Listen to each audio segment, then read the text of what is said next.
room. Please have your video switched on throughout the workshop as one of the means of interaction with our guest speaker.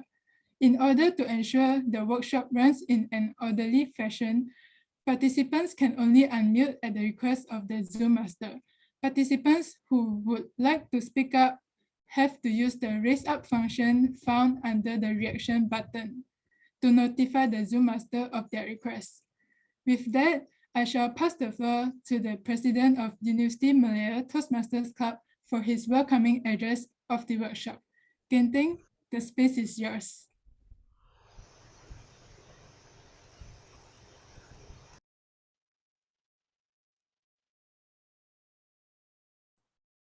Okay, thank you. Thank you, our Zoom Master, 𝐸𝐿𝐼𝐹.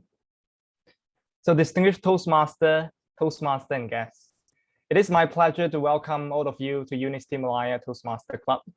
And we are delighted to host a workshop entitled Persuasive and Creative Scripting Workshop.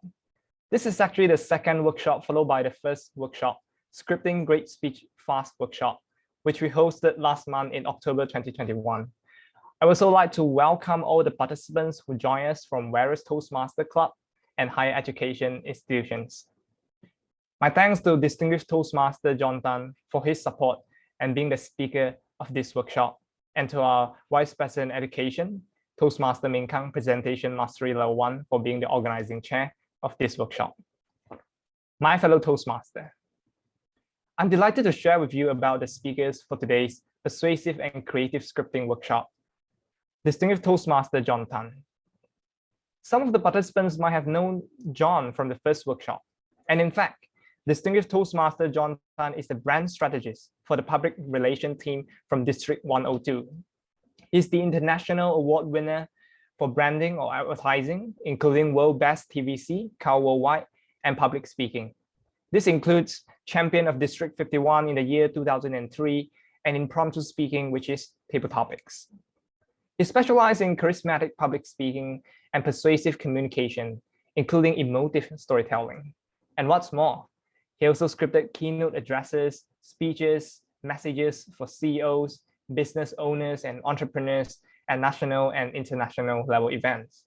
And furthermore, he completed 200 project speeches from the year 2000 to the year 2003, and completed 10 project speeches within 10 consecutive Toastmaster meetings in 10 days at 10 different Toastmaster Club. And of course, with 10 different evaluations by different senior Toastmaster. My fellow Toastmaster, in the year 1963, Martin Luther King Jr. delivered a speech, "I Have a Dream," and it was epitomized as the most famous oration that is still remembered until today. And in the year 1940, Sir Winston Churchill delivered a speech not only about persuading mankind to fight, but about instilling hope and strength at a time when the world was crumbling into crisis due to the war. And as much as the world would turn against Martin Luther King Jr. and Sir Winston Churchill, those speeches changed the world instead. And they did it not with brute force, but by turning a speech idea into a theater of the mind for the people so they would believe and act. Speeches are always critical in our life as they are able to take us through an emotional ride. Let us rekindle old memories, arouse all our senses, and provide an adrenaline-flowing mix of excitement, conflict, tension, and climax. Just like watching a movie, a carefully crafted speech can have a huge impact on the audience, even with just simple words. So how can we script a great persuasive speech, and how are we going to let our speech imbue with creativity and great ideas? We are going to find out in today's workshop. So let's begin the exploration and satisfy ourselves with knowledge and inspiration. And finally, I would like to encourage all the participants to turn on your webcam and be attentive throughout the session to truly master the art of persuasive and creative scripting. Thank you, and over to you, distinguished Toastmaster Jon Tan.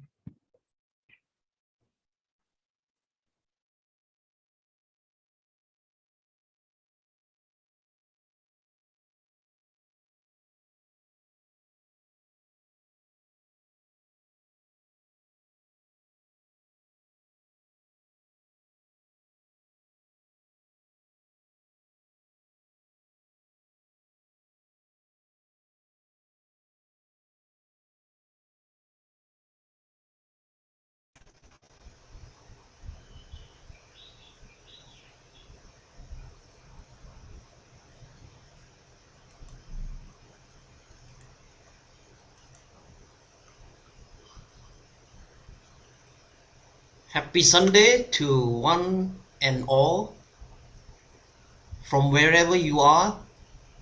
Happy morning, happy afternoon, happy evening. But no matter what you do, please pay a lot of attention today because we're going to learn how to craft via the English language your best ever speech possible. How many agree that you are capable of crafting your best ever speech possible? Put 111.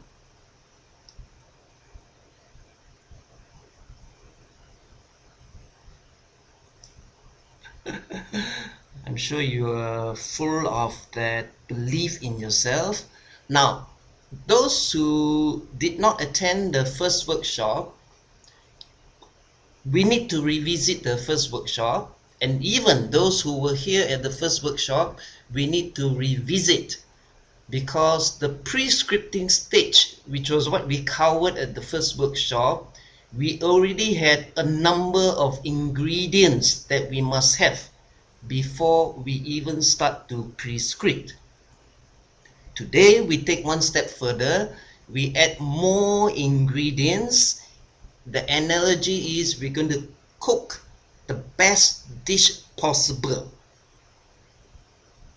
via analogy of your public speech, and without the choice ingredients or the necessary ingredients, the recipe will not come out alive. Now let's go through the key ingredients that we needed before we start pre-scripting. All right. The last workshop was beautifully titled, attracted a lot of people. Scripting great speeches fast. I think many got the idea. They come to 2-hour workshop, they can be champion speakers. I'm sorry to report, life is not as easy as that. It was not a trick to attract people to come, but it was to tell people, if you go through the method that we've gone through the other day at the first workshop and today, voila, by the next few weeks you can script great speeches fast. We got to go through the method first. Now let's look at the top. Can you look at your top?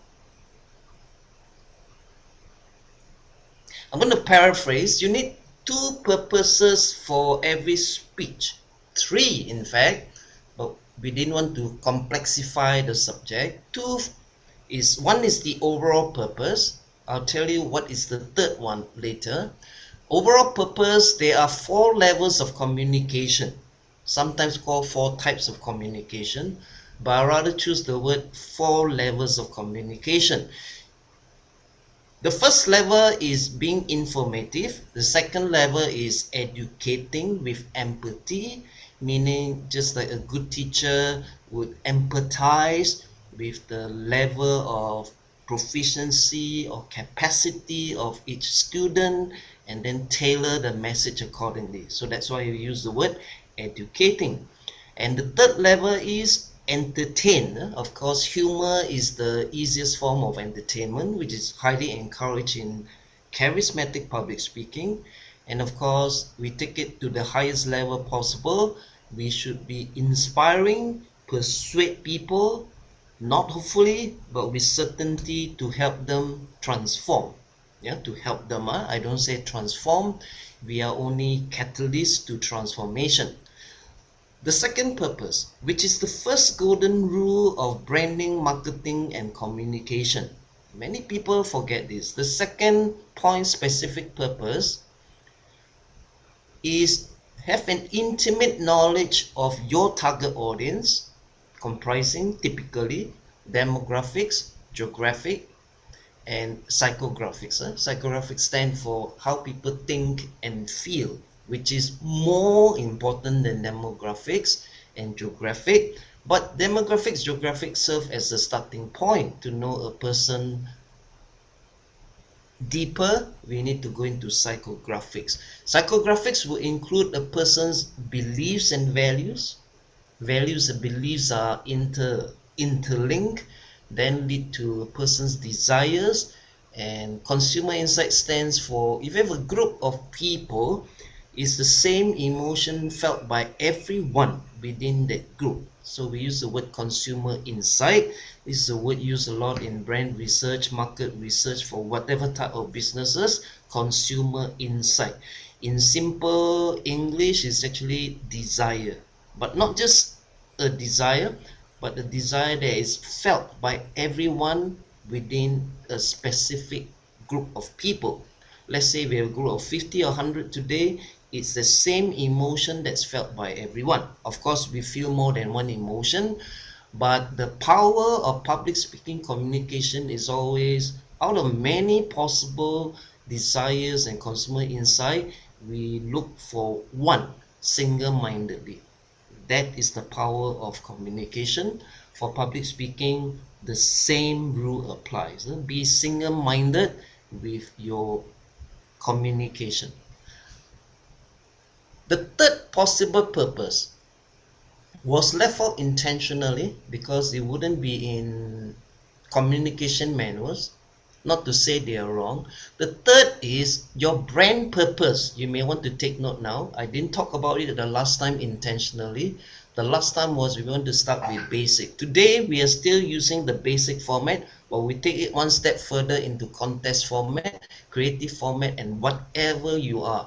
Today we're going to go crazy, speeches. By crazy we don't mean mad. Crazy means really happening speech, huh? That will take you to the world stage if you work hard enough. What is the third purpose? The brand purpose. If you're speaking on behalf of your corporation, you need to be clear-cut with your brand purpose. What does the company stand for? What are its principal beliefs in terms of purpose, in terms of philosophy, and then in terms of positioning, how they position themselves in the market, plus vis-a-vis competitor, we call the competitive edge, as well as, of course, the set of essence, the main characteristic of a company, without which the company does not exist. Example, customer. Example, integrity, whatever that is. Later we can have a conversation on that. And then of course the personality, right?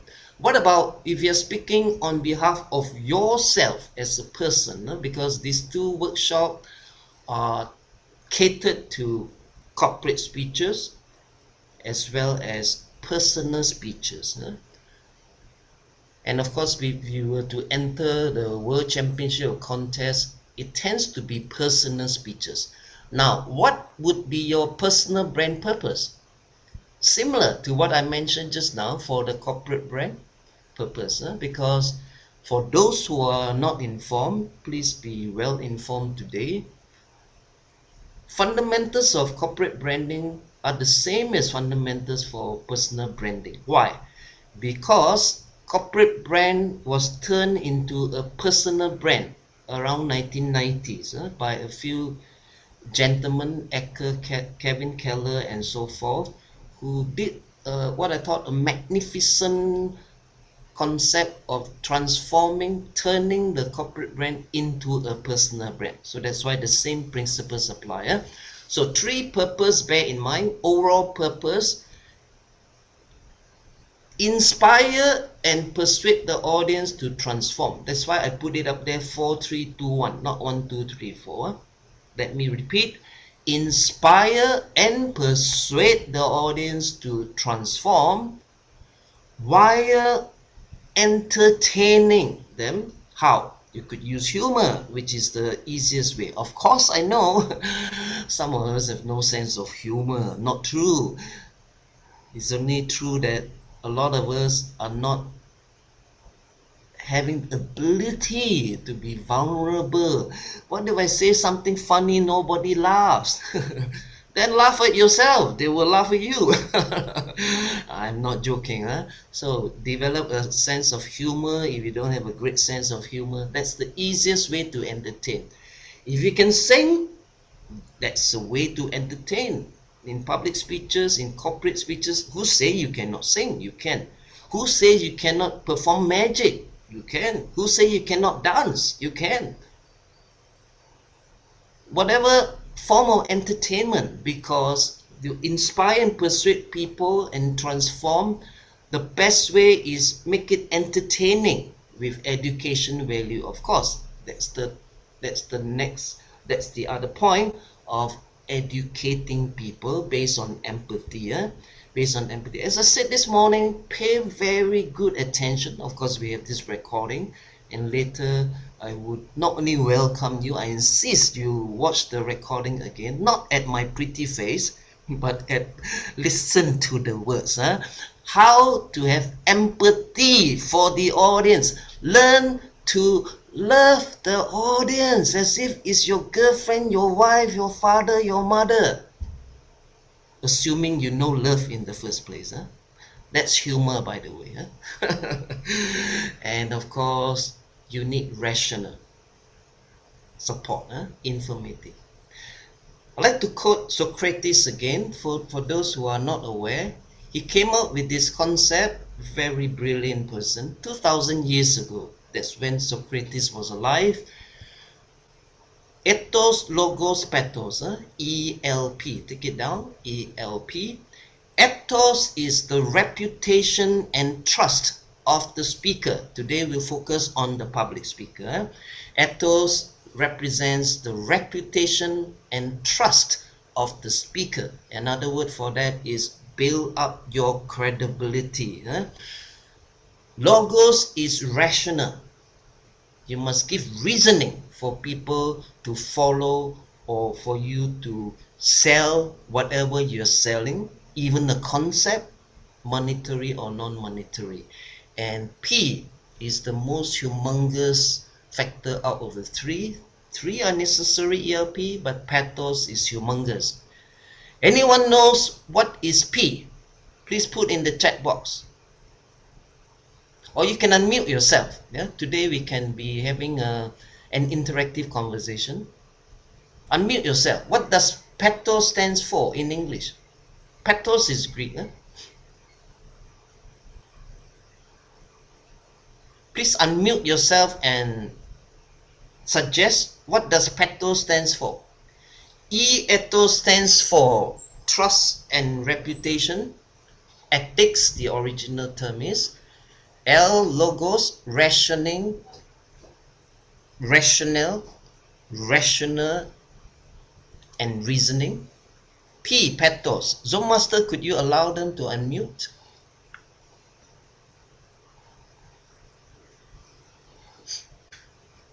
Can I hear some voices? Pathos, sadness. Hi, may Yeah, Who is speaking? I hear a few voices. Or am I hearing voices in my head? 𝐻𝐸𝐾 hi, speaking. so Okay. yeah. Pathos stands for? Hi. Pathos stands for a quality that evokes pity or sadness. Evoke sadness. In the family term is emotion. So 𝐻𝐸𝐾, you're right. Emotion. Emotion is a word that I will be using a lot today. Until you probably say John must be mad. He must be crazily in love. To give great speeches, you need emotion. Because it is proven. I spent years in mainstream brand communication advertising. People buy on emotion. People buy your speeches, your concept, your key message, your promise based on emotion, not based on rational. The reasoning is just supporting. Your credibility is important. We'll talk about that afternoon. So focus on emotion. Are we okay so far? Yes. If you're okay, type 111 in the chat box. I like to see some activity today to make sure that you are right on track with us. 111. Very good. Enough ones. I think a lot of people not fully awakened yet. Huh? Later, I think there will be more. All right. Please be very interactive so that learning will be better, and then we have a better environment as well. Now, focus on the circle. Focus on the circle. Don't look at the two light blue boxes top and bottom yet, because the last workshop I didn't put that in, because last workshop we kept it basic. Even basic is really mastery stuff, because what I share with you the last workshop today is about international stuff, to be international speaker, to be international champion. It's not a boast. It is based on that premise, that you can be an international champion speaker, communicator, based on what we shared with you last session and today. Within the circle, you see a speech idea. Speech idea. Where do you get your speech idea? Today we shall not talk about it. Maybe one day next year we shall run a workshop on creating your own story archive. That will be another 2-hour conversation. Then you can make 1,000 speeches in 1 month, even if you want to. How to source for ideas. Are you interested? Interested, put 222, huh? Then we run the workshop next year. How to create a story archive of 1,000 ideas. This is a promise, not an empty lie. All right. Look at the round circle. The story idea. Get the story idea. I shall not elaborate today, because today we revisit just so that we can keep on track to part 2 today, how to script. Story idea. You need a key message. There could be few messages, as I mentioned just now. Always opt and choose a single-minded message. I learned not the hard way. I learned from mentors, my coaches, my seniors, the best in the world advertising. Always be single-minded in your key message. Don't put in a few messages in your speech. Just one key single-minded message. More so, spoken communication, do not complexify the audience. Simplify for the audience. We take it one step further. A key message can be as common, not wrong, as slow and steady wins the race. Don't give up. But that's cliche. That's a bit like too normal. People would have heard a lot of speeches, don't give up, don't give up, don't give up. Still valid, but there's no hook to it. So we elevate it to a promise. In branding, in advertising, we use the word, what is the promise of value to the audience, to the specific target person or one person you are addressing. And we look at the possibility of addressing. Take down, if you were not here the last time, please take it down, you were not here the last time. The passion point of the audience, the pleasure point of the audience, and the third one is humongously important, the pain point of the audience. Pain point in simple language means just this. Please take it down and remember for life. If I don't take action upon your message, if I don't buy your product, if I don't use your service, I'll be in pain. All sorts of pain. My business will go down, my business will screw up, I cannot be competitive. That's for corporation and business. For a person, then I will never be able to pursue my dreams and goal in life. Then I'll be living a life of regret. Then I'll be having a whole lot of emptiness inside. Have you heard those things before? I'm sure you have, That is example of pain point. Passion point, pleasure point, pain point. In public speaking environment, we use the term "what's in it for me." Yeah, it's not a substitute for promise, but a good starting point. Always prescript and then to describe with the target person in mind. Remember, the first golden rule of branding, persuasion, marketing, communication, whether professional or personal or social, the first golden rule is know your target audience well. Better still, have an intimate knowledge of your target audience psychographics. Better still, love your target audience. When you love someone, your communication flows differently. How many agree with that? What I say? Put 333. If you love someone, your communication flow differently. It's caring. It's not only powerful. It is, I want to help you be who you want to be better, and so forth and so forth. Huh? Next, we move on to creating a sexy speech title. Many people get the wrong impression of the word sexy. They thought sexy refers to sex. Yes, no. In the advertising world, we use the word sexy a lot. Sexy, if you look at a good dictionary, actually stands for attracting someone by being exciting or intriguing. Nothing to do with sex. Alright, so come up with a sexy speech title. Huh? In public speaking, in songs, you listen to pop song, there is always a hook. Alright, Anna. Sometimes the rest of the song is so-so, sometimes the rest of the song is hopeless.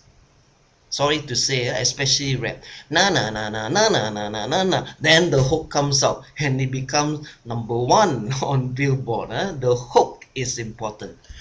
In public speaking, sexy title is important. Please do not put a title. A lot of beginners, I can empathize with them. My life.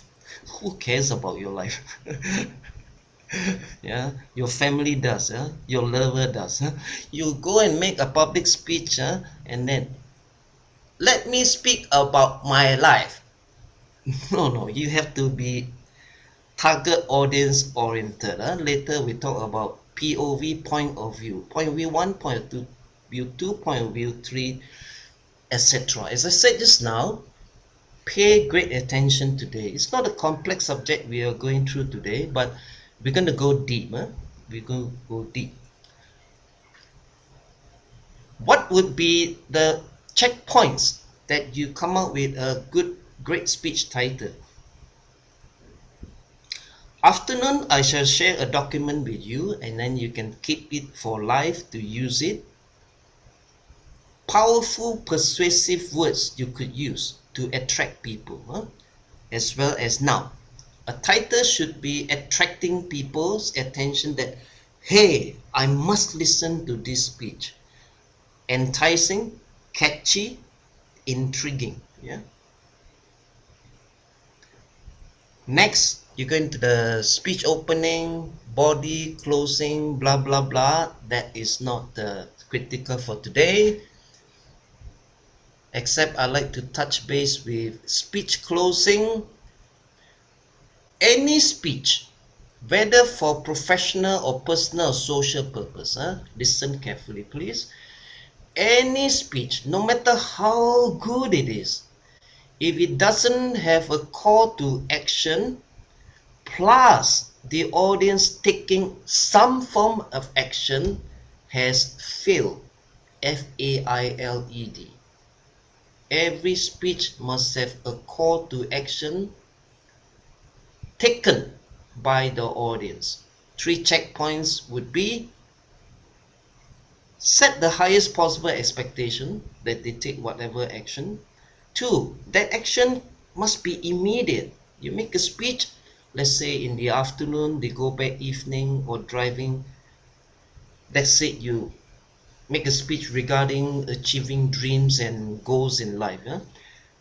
Go back to your car before you drive, put into your smartphone, or this evening before you sleep, spend 15 minutes, half an hour reflection and put the headline there, my vision and goal. That is an action taker. There must be an action taker. So good. I'd like you to reflect on this a while before we go on to the other subject of today's conversation, which is how to script well. Yeah. Before that, let's look at the two blue boxes. And after this, I would like to give you 5 minutes to reflect on what we say today. Then today's conversation on scripting persuasively, creatively, powerfully would be meaningful. Now, the first blue box, emphasize target audience psychographics at the top. The first light blue box at the top. Target audience psychographics. How a person think, feel, act. How a person think, feel, then act. Think and feeling more important than demographics. Today we go deeper. We need to look into the same blue box I'm referring to, expression. We use the term expression. How do I express my script? You must ascertain the mood and tone for your scripting. You must ascertain the style and imagery. Later we'll go into detail. You must ascertain what is that occasion. Hey, are we aware of public speaking has many facets, not complex, but many facets to look into. What occasion is this? You maybe want to make cross-reference. For instance, now is Thanksgiving. Soon it will be the time of gifting and forgiving, also known as Christmas. Soon it will be CNY. It's always about making money, prosperity. That's what Chinese are all over the world. Nothing wrong with that. I'm proud to be a Chinese. Yeah. Excuse me, John. We couldn't see your second slide because we're just looking at your first one. No, this is the first. You can't see this blue box? No. Yeah, the blue box John, is on second slide, right? Oh, you can't see me? because you are showing the first slide without the two blue boxes. Without, okay. How come? No Maybe wonder. you can try exit the presentation mode. I'll come in again. Sure.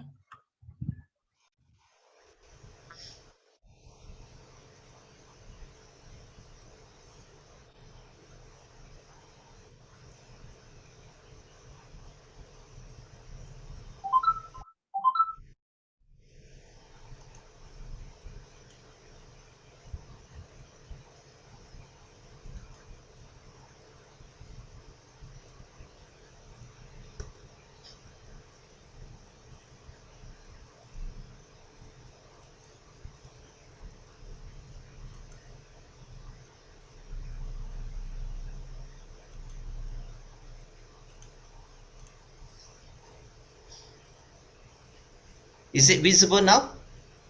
Yes. Yep. Right, enlarge it. Thanks, I think we couldn't see the enlargement. You couldn't see the enlargement. But we still can see all the things, like it's just that it's a little bit small. And yep. I think it's fine because yeah, we couldn't see the enlargement version of your slide, but we can see all the things like, I believe. Visible, okay. We also have our own copies, so we can refer. Yeah. So that's why I sort of encourage you to have your own reference copy. So just let's look at whatever is available. The top blue box. Thanks, Minkang, just now for reminding that the two blue boxes are not visible. Now, the first blue box, can you all see? Please give your voice that you can see now. Yes, but by the way, John, I think there's one function where you can present it as full screen mode. I've actually enlarged, but never mind, let's continue. Okay. Let's continue. The target audience psychographics, could you see that? If you couldn't see on the screen, then look at your reference. Could you? Yes. All right. Target audience psychographics. Very important. I repeat many times today. It's worth repeating. Psychographic stands for those not aware of, how a person thinks and feels. It's more important than how a person is per se. That is demographics. Today we go deeper, as I mentioned just now, the expression of your scripting. The expression of scripting. Another way to put it, we want to speak the way your target audience speaks. It only makes sense. You speak to Gen Z, you script the way Gen Z talk. Don't script in terms of baby boomer or Gen X. They don't know what you're talking about. And vice versa. The Gen Z, if you speak to Gen X, please be mindful. Use Gen X language. It's about that. It's not about me, it's about the audience. So, what is the expression? The expression would be your mood and tone. You know, all of us go through moods, continuum of happy to sad and whatnot, and upbeat, low beat, whatever, depending on the type of speech and the type of audience, and the tone. Should it be very gung-ho? Should it be moderate? Should it be slightly laid back, slightly introverted, so to speak? And so forth and so forth. You need to look at your style and imagery. Remember just now I mentioned the third purpose is your brand purpose. If you're speaking on behalf of a corporation and you're speaking on behalf of yourself, then you would have your style and imagery. For instance, I'm always in this same attire. Of course, I wear a new one every day, and I have many sets of this. I've been wearing this for 15 years. So that's my style and imagery. You would have yours. The occasion is also important. You make cross-reference to the occasion, then people are sort of at home with what you're saying. You also touch some sensitive emotional chords along the way. The venue would be important. If you speak at the basement with no aircon, with dim light, safe place of course, and not too dark, you would need to slightly change your languaging. You speak to a larger venue, if you speak at a 5-star venue, that will affect your scripting. And the timing. What time of the year, what time of the day, which season of the year.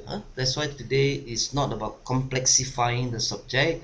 Today is to go into deeper the many facets that contribute to either an average speech or a great speech. Now let's look at the bottom box. Could you visualize the bottom box? Visualize means see. Vocal variety,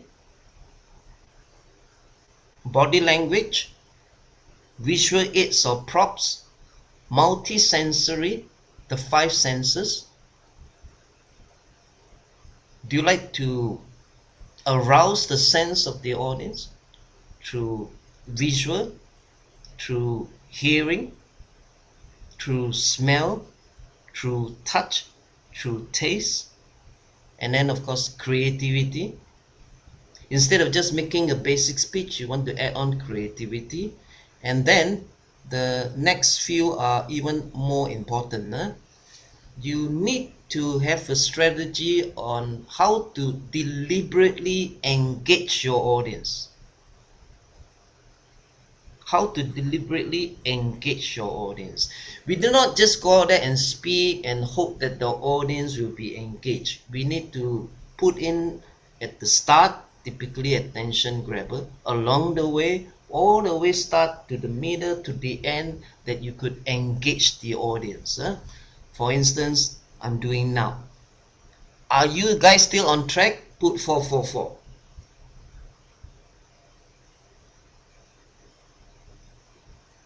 You need to deliberately plan to do what to engage the audience. That's the meaning of deliberately engage the audience strategy. All right. The sooner you put in this, the sooner you become a great speaker, an accomplished speaker, interactive speaker. And the last one is stage management. If you're entering a online contest, you need to be upstanding. Today I'm not in the contest, so I'm seated, properly framed, and that's it. But if it's a contest, I need to be upstanding, at least 2/3 body and all that, more backward. Yeah. You need to have stage management, more so physical stage. Now the world is opening up again. Latest phase of pandemic. Not the end of the corona, but at least we shall be going out there on the physical stage. You need to have stage management, how to use the stage. Do not be the rock of Gibraltar standing in the middle for 7 minutes or 10 minutes, right? There are some rocks of Gibraltar making speeches, and then they wonder why people don't get inspired, all right? You need to also look in your performance choreography. Now, some people disagree public speaking should be performance oriented. I belong to the school of thought. World Championship of Public Speaking belongs to the same school of thought. Great speeches should be performed. Right? So you need to how to use the stage. Left to right would mean past to future, back to front similar, or back to front from negative, front to positive, and you manage the stage according to what you want. So to do that well on stage, you must pre-script it. So that's why it's important, pre-scripting, right? How are you going to perform? You need to again pre-script, choose the right words that you perform, right? Because why is vocal variety, body language, visual aids, props, sensory perception, creativity even considered at the pre-scripting? Please unmute yourself and tell me. Tell us. Please unmute yourself. Okay. Hi, John. So I think why multisensory creativity is important is because we can understand That's not the question. Listen carefully, please. All listen carefully.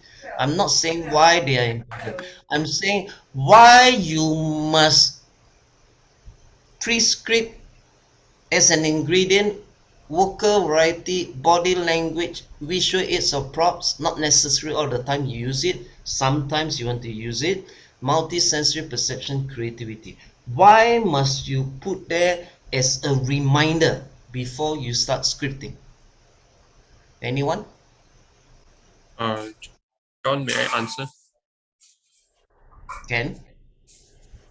I think maybe so that we are well prepared for the speech and we can deliver a speech that suits the demographic and that suits the audience need. Not correct. Can we have another person to answer? I think it's because when we are about to start writing our script, we already have things that we want to consider. So when we're writing our script, we will consider all sorts of things that we already plan in the prescripting. Yes, that is Correct. 95% correct. Almost 100%. I'm just joking Okay. there. You're correct. Just to entice you a bit, make you upset a bit. You're right.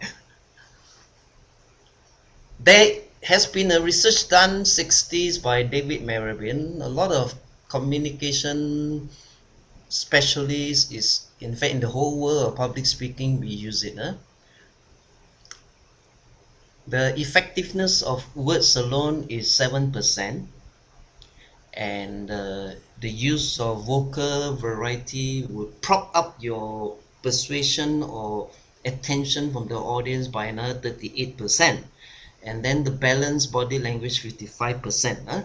By and large is correct, because without vocal variety, tonality, without body language, whatever great script you have doesn't come to life, so to speak. Am I not right? Isn't it? But many people miss the point. They think words are not important. Because 7% only mah. Words are 100% important. That's why you put in vocal variety, body language, visual, multisensory creativity, like just now the answer was, so that you accommodate this. If you look at your public speaking manuals carefully now, one of the evaluation point is, does the speech facilitate vocal variety? So the words are important. So pre-scripting, you need to put in what vocal variety do I want to put in. The words I use, can it allow for vocal variety? The words that I use, can it allow for body language? The words that I use, can it allow for creativity? The words that I use, do they need a prop? If they don't, then I don't put in. If they need, I put in. What about 5 senses arousing? Yeah. What about managing the stage? Should I do a script with past to future? Should I do a script negative to positive? Should I do a speech about down and up? Should I do a speech about pros and cons and take the middle path? Have we gotten the really serious message here, friends? If you gotten, please put 555. 555, minimum 3-5. 4-5 are acceptable, 6-5 acceptable, 10-5 you are crazily on track. Now, spend 5 minutes. Please spend 5 minutes to reflect on what has been shared so far. Spend 5 minutes before we start with today's art of scripting. 10:50 now. 10:55 we resume with today's crux: how to script persuasively and creatively.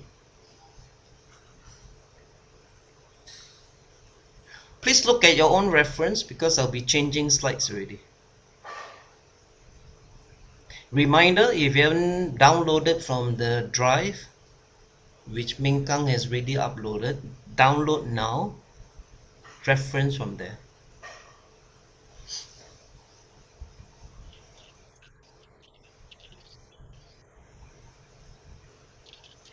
Something some of us have learned, definitely I have learned the hard way.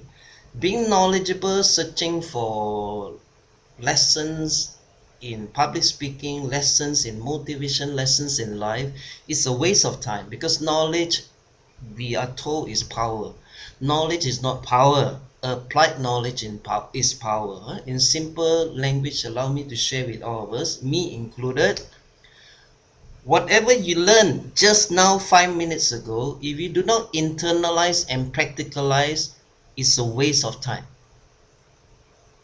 Allow me to be direct. As I say, the message applies to me as well. So spend this 5 minutes, internalize, and so that when we start 10:55 with today's actual scripting, you would have learned what was shared just now.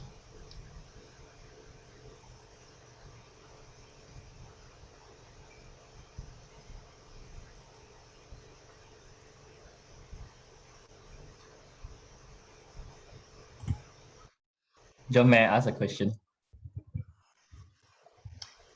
Question, please put in the chat box, Chat now, box. because Okay. like for now, because I like this 5 minutes to be quiet time for people to reflect.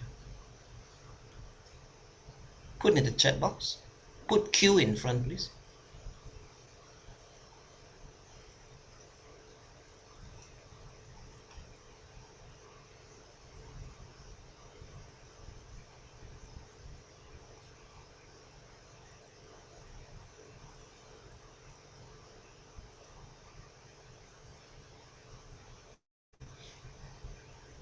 Please go through all the pointers that was shared just now.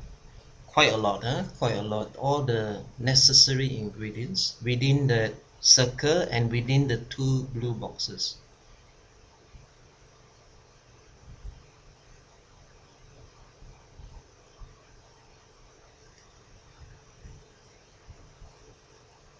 Two more minutes. If you believe for good reason, you don't need to give us the reason. You need a few more minutes. By all means, we have factored in the time for that.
$10:55 now. If you need 5 more minutes, do you need 5 more minutes? Because the plan is you reflect on this to the extent that you gotten it, because once we start on today's crux, how to script, we wouldn't be referring to these pointers anymore. So it's best that you get it now rather than when you go back home. Of course, you're home now, you could be somewhere, or you will be probably distracted by other things. Yeah, so please get the pointers now. Do you need few more minutes? Anyone need few more minutes? Just put a yes in the chat box. I shall watch it. If I see a few, then you can spend another 5 minutes. If not, we proceed. We have time, not to worry.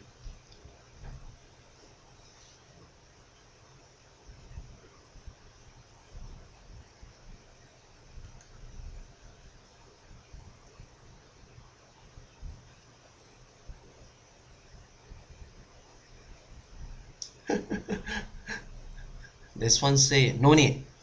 One only. How many no's? If you need more time, put yes. If you don't need more time, put no. We see which is the majority.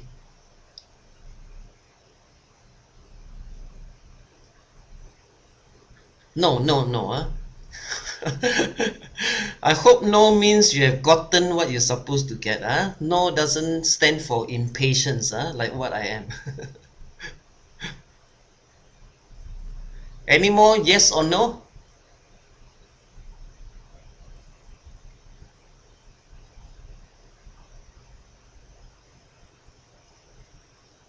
The rest of you, are you here? Because I don't see your video.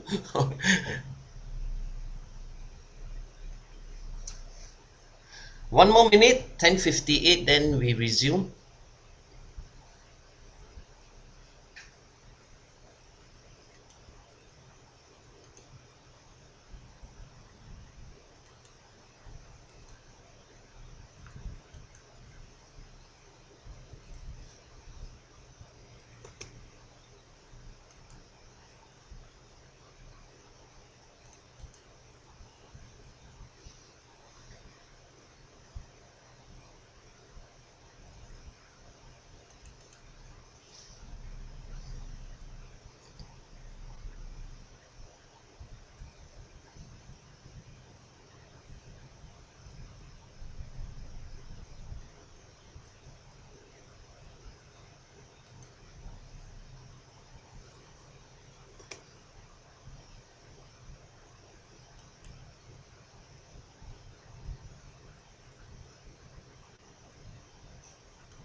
Mingkang full screen visible?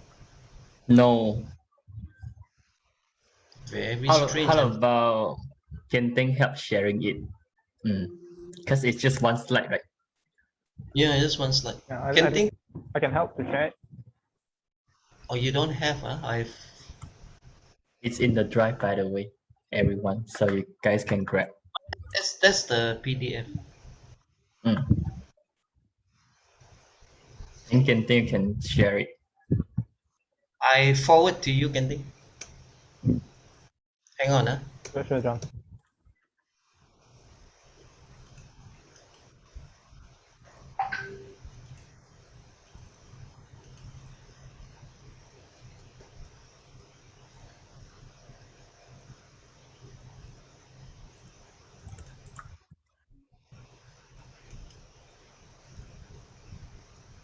PDF has the same content, right?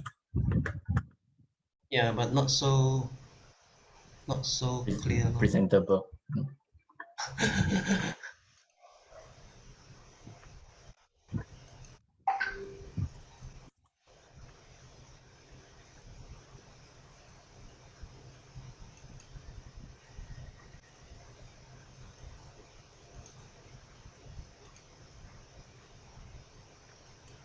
Okay. Coming on the way.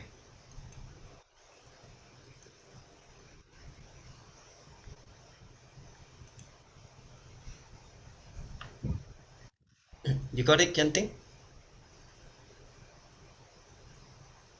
Yes, John, I got it. I'll share it now. Yeah, you please.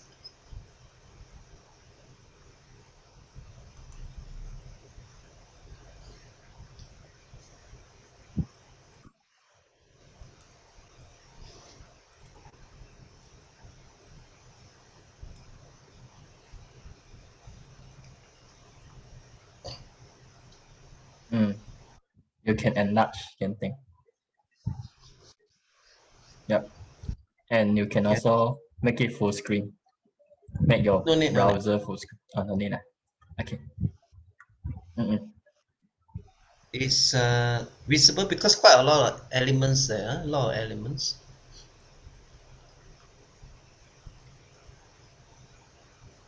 So, to everyone in the audience, dear friends, are you ready for today's session proper, so to speak? How to script?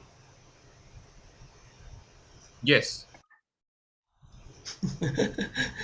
𝐻𝐿 is always yes. Ready, huh? Now, if you can't see the words, it doesn't matter. Please refer to your own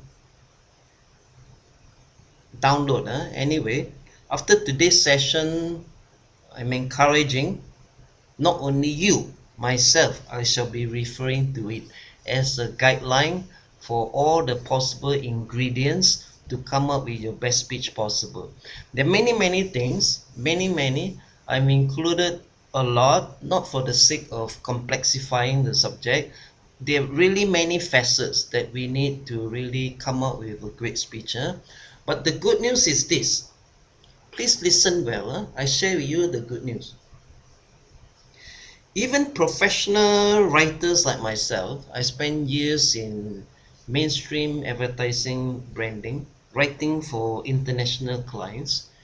Even professionals like us, we are not even using 75% of all the possible ingredients for a great written speech, written communication, or oral speech, spoken communication. The good news is this: you do not need to put in everything to come up with a great speech. You put in as many as possible. Because 7-minute speech, how many of these ingredients can you put in anyway? Because afternoon when I share you all the creative and rhetorical device aspects, it will be a lot, right? The idea is this: for once, we have in our hand at any time the list of ingredients that I can put in. Are you with me so far? Please put 6, Yes. 6, because I'm going to make another strong statement of good news, of course. The good news is this: when you have all the ingredients in your hand, trust me, you will sleep very soundly, because you know that you have all the possible success factors in your hand. Am I not right?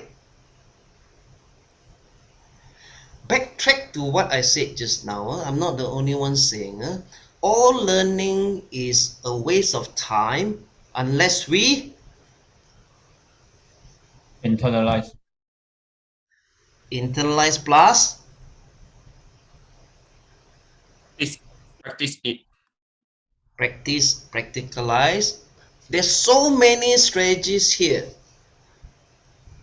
me included, in the past. So many things. Ayo, better don't care lah. That's the easy run away from it, right? Instead of wanting it. Now mind, the good news is this: you apply one strategy at a time. You apply one at a time. Are you with me? One at a time. I shall revisit this statement afterwards. You apply one strategy at a time, get used to it, then you apply another one, get used to it. For example, afternoon we'll be sharing on how to use rhetorical device. I jumped the gun a bit, because that is very pertinent. The use of analogy. If you've not been using it, never heard of the word, learn it, do it, put in all your speeches communication until one day it becomes a part of you, and then you start learning how to use metaphor. Then you get used to it. Then you start to use triad, TRIAD, a very popular rhetorical device. Very popular, I means famous speakers use it. Great speakers like you would use it if you choose to be. If you're not used triad, then you start using until you get used to it. Then the next one, pun, PUN. You apply every speech. Then the next one, you put in a humor formula. By the way, you know that all good humorists use formulas. For instance, the rule of 3, 2 plus 1, or build up a thought and then a surprise thought come in, blah blah blah. I'm not going to detail, but just to emphasize that out of many strategies in your hand, you use one, apply over until it becomes a part of you. Are you with me? Can you get what I said? Please put 888.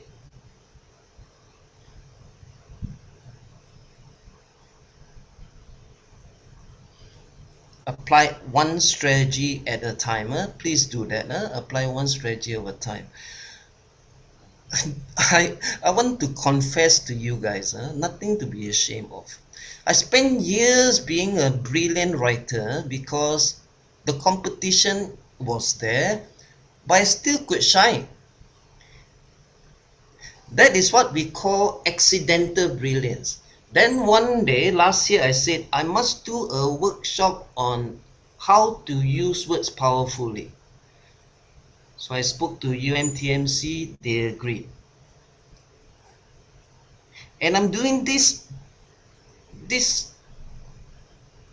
infographic, my dear friends, for myself, I'm doing it for myself because I haven't put it on paper all these years. So I want to do it for myself. I did a lot of research possible and I put it into this infographic, and afternoon and night infographic. I am going to refer to it because I only use on estimation 60 to 70% of all the possibilities. So I am still learning to be better and better and better. That is the good news I'm sharing with you. Can you get what I'm saying? I like to repeat this a lot. Can you get what I'm saying? Because in life, me included, we tend to work to the competition. If the competition is not strong, I was very good as a copywriter, no need anymore, I just do. No complaints, right? Then one day, a big flash of lightning came into my head. Can you be better? I said, huh? A lot of work, you know. So I assemble all this for myself, my dear friends. I assemble all this for myself because I still want to be better. Do you want to be better? If you want, put 999 and then we can start.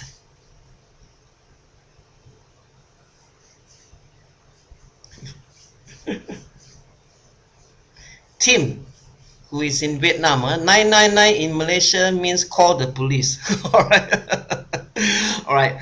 The police shall appear now, and we shall get started. As I said, pay good attention, but no need to be serious. You have time to reflect on this and just apply one strategy at a time. I assure you, these are not complex. The great speakers work on formulas. The great humorists work on formulas. That is all I share with you. This is not to belittle their skill, their talent and effort. It is all based on formulas. All right, let's start with the formula session today and morning and afternoon. Not chemistry formulas, word formulas. Look at this on the screen. What is that yellow circle? Power of word persuasion. I've categorized persuasion into two categories. Of course, I checked with the best in the world how they approach it. Power of word persuasion. Afternoon is creating a theater of the mind. Theater of the mind. Because we are speaking. If we just speak and people look at me and speak, I may be handsome, you could be pretty, but that's all they get. We want to help inspire them, transform them. So want to create a theater in their mind.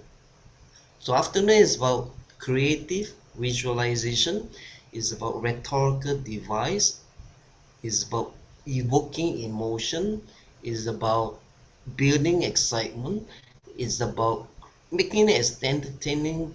It's almost they're watching a movie in their mind. Great speakers like you in the making, or some of you are already there. It is possible. It is possible. So this morning, power of word persuasion. Afternoon is creating a theater of the mind via creative use of language, vivid use of language, as well as rhetorical device. Rhetorical device is a term not understood by many people. It actually stands for any arrangement of words that help you in bettering your communication, from the word better or persuasion. So they're persuasion tools, in other words. So this morning, power of word persuasion. Two things we must get right if we aspire to be champion speakers. By champion, as I said many times before, it's not just about winning contests. It's about making great presentation. It's about great communicators, helping to inspire and transform people. On the left, mastery of spoken communication. On the right, command of language. Let's start with mastery of spoken communication before we go to command of language. We must understand, some of us have not understood, it's high time that we understand. Spoken communication or oral communication cannot be scripted the same way as written communication. I repeat, spoken or oral communication cannot be scripted the same way as written communication. Many reasons for that. One key reason is this. Oral communication, more so public speech, more so without reference for visuals or additional materials. Yeah, it's just a great speech, orator speech, right? There are rules to follow. Written communication, people can cross-refer, they miss something, they can backtrack, and so forth and so forth. Huh? As a public speaker on stage or on online Zoom, can people interrupt you as you speak? Of course not. Interrupting you as you speak is called a workshop presenter, which is what I'm doing now. Public speaker keep delivering an oratorical speech or persuasive speech cannot be interrupted. Agree or not? Have you seen contest speakers being interrupted by audience? Excuse me, what do you mean? I'm making a mockery. Huh? So remember that. These are the golden rules. Huh? These are the golden rules. Before we go on the left, let's go on. You can't read now, mind. You just follow. Huh? Be specific to convey exactly what you desire and what you mean. If you can't read the words here, never mind. Just hear my, I believe, beautiful and powerful voice. Huh? Be specific to convey what you desire and what you mean. How do we do that? When I mentor and coach people, whether professionally or socially or pro bono, always define your context first. context. What does it mean? Vision. What is your meaning of vision? Pet. What is the meaning of pet? Pet dog. What is the meaning of pet dog? Vision could mean many different things to many people. Even corporations around the world, the big Fortune 500 corporations would have different ways to define a vision. What do you mean by vision? Come up with your definition first. It may sound a bit pedantic and like, you mean define the word before I make a speech? Yes, define the context. Example, you want to talk about dog. To some people, a dog is very loving. They even go to sleep with the dog. Huh? I know some people are so crazily in love with pet dogs. Huh? There are some people who hate dogs. Why? They got physically beaten by dogs before. I was beaten by a dog before. 3 times, in fact. I don't hate them, but I definitely don't love them. You know what I mean? So when you make a speech about loving a dog, one-third of the audience will be out of touch because I don't love dog. But when you define first, today I'm going to speak about, I know some of you may not have a great affinity for dog, some of you are. So just herein, let me express my love for dog. And they will have the patience to listen to you. Are you getting what I'm saying? Context is important. Exactly what's your meaning? Because every word, every phrase would have different connotation, different personal meaning to everyone. Are we getting that? Please put 10 for perfect.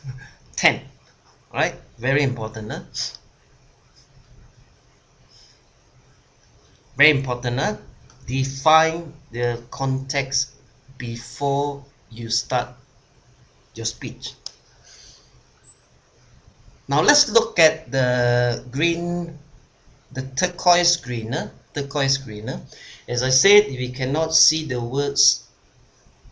Never mind. Just follow my voice. Every word must add value or meaning or impact or punch to your speech. Afterwards, we talk about it under command of language, economy of words, no word wasted. Secondly, focus on keeping your speech on track, single-minded. You would have heard people make speech, they sidetrack to something else. Maybe you are doing that. From today, be mindful, be single-minded. After scripting, edit. Am I single-minded? Am I on track? Are there words that I can take out? You know, novelists write a 200-page book, would have to go through that.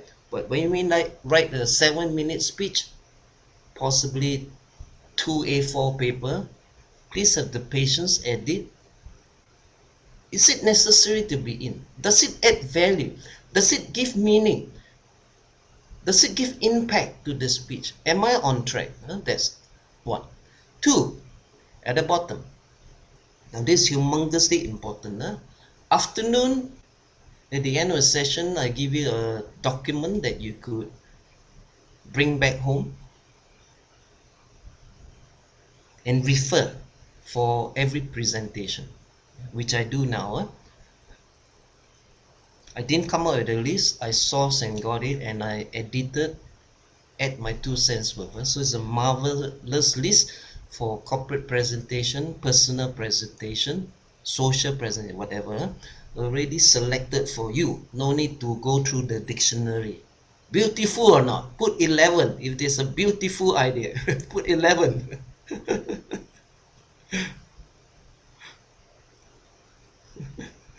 Minkang can always the first to put. Not robotic, I hope, from the heart. Fantastic. Persuasive, powerful words to use. Always work. In Malaysia say chun chun one. Chun chun. On track, powerful. Refer to the list and all your ingredients are there. Use one at a time. Next, and so forth and so forth. Now, apply action verb for script. Apply action verb. Verbs that denote action. Not only action, with energy. Instead of walk, rush. Energy, high energy. And nouns. Once I give you the document, afterwards you go back after the workshop and mull over it, you get clearer, because these are the deeper aspects of how to make a great speech, whether written or spoken. Today, of course, we focus on spoken. Priority is to use action verbs and nouns over adjectives and adverbs. English is a strange language. I love it. I think we love it. It's a strange language. It has past tense, present tense, future tense. It has verbs, adjective, adverb. So please be mindful. Today is not English lesson 101. Today is just a reminder, what are the areas of language we need to look into. So look into what is a verb, look into what is adjective. Happy is example of adjective. Adverb, quickly, the ly there is not always all the time. Quickly is an example of adverb. As I said, today is not a language class. Please brush up our language. All of us, me included. Use action verb and noun, personal or object, as priority over adjective and adverb. Not to say we cannot use adjective and adverb, but focus on action, verb, and noun. Now let's move to the left side. Mastery of spoken communication. The first part at the top, we talk about overall, and the bottom part specifically into words, sentences, paragraph, structuring, and so forth. First of all,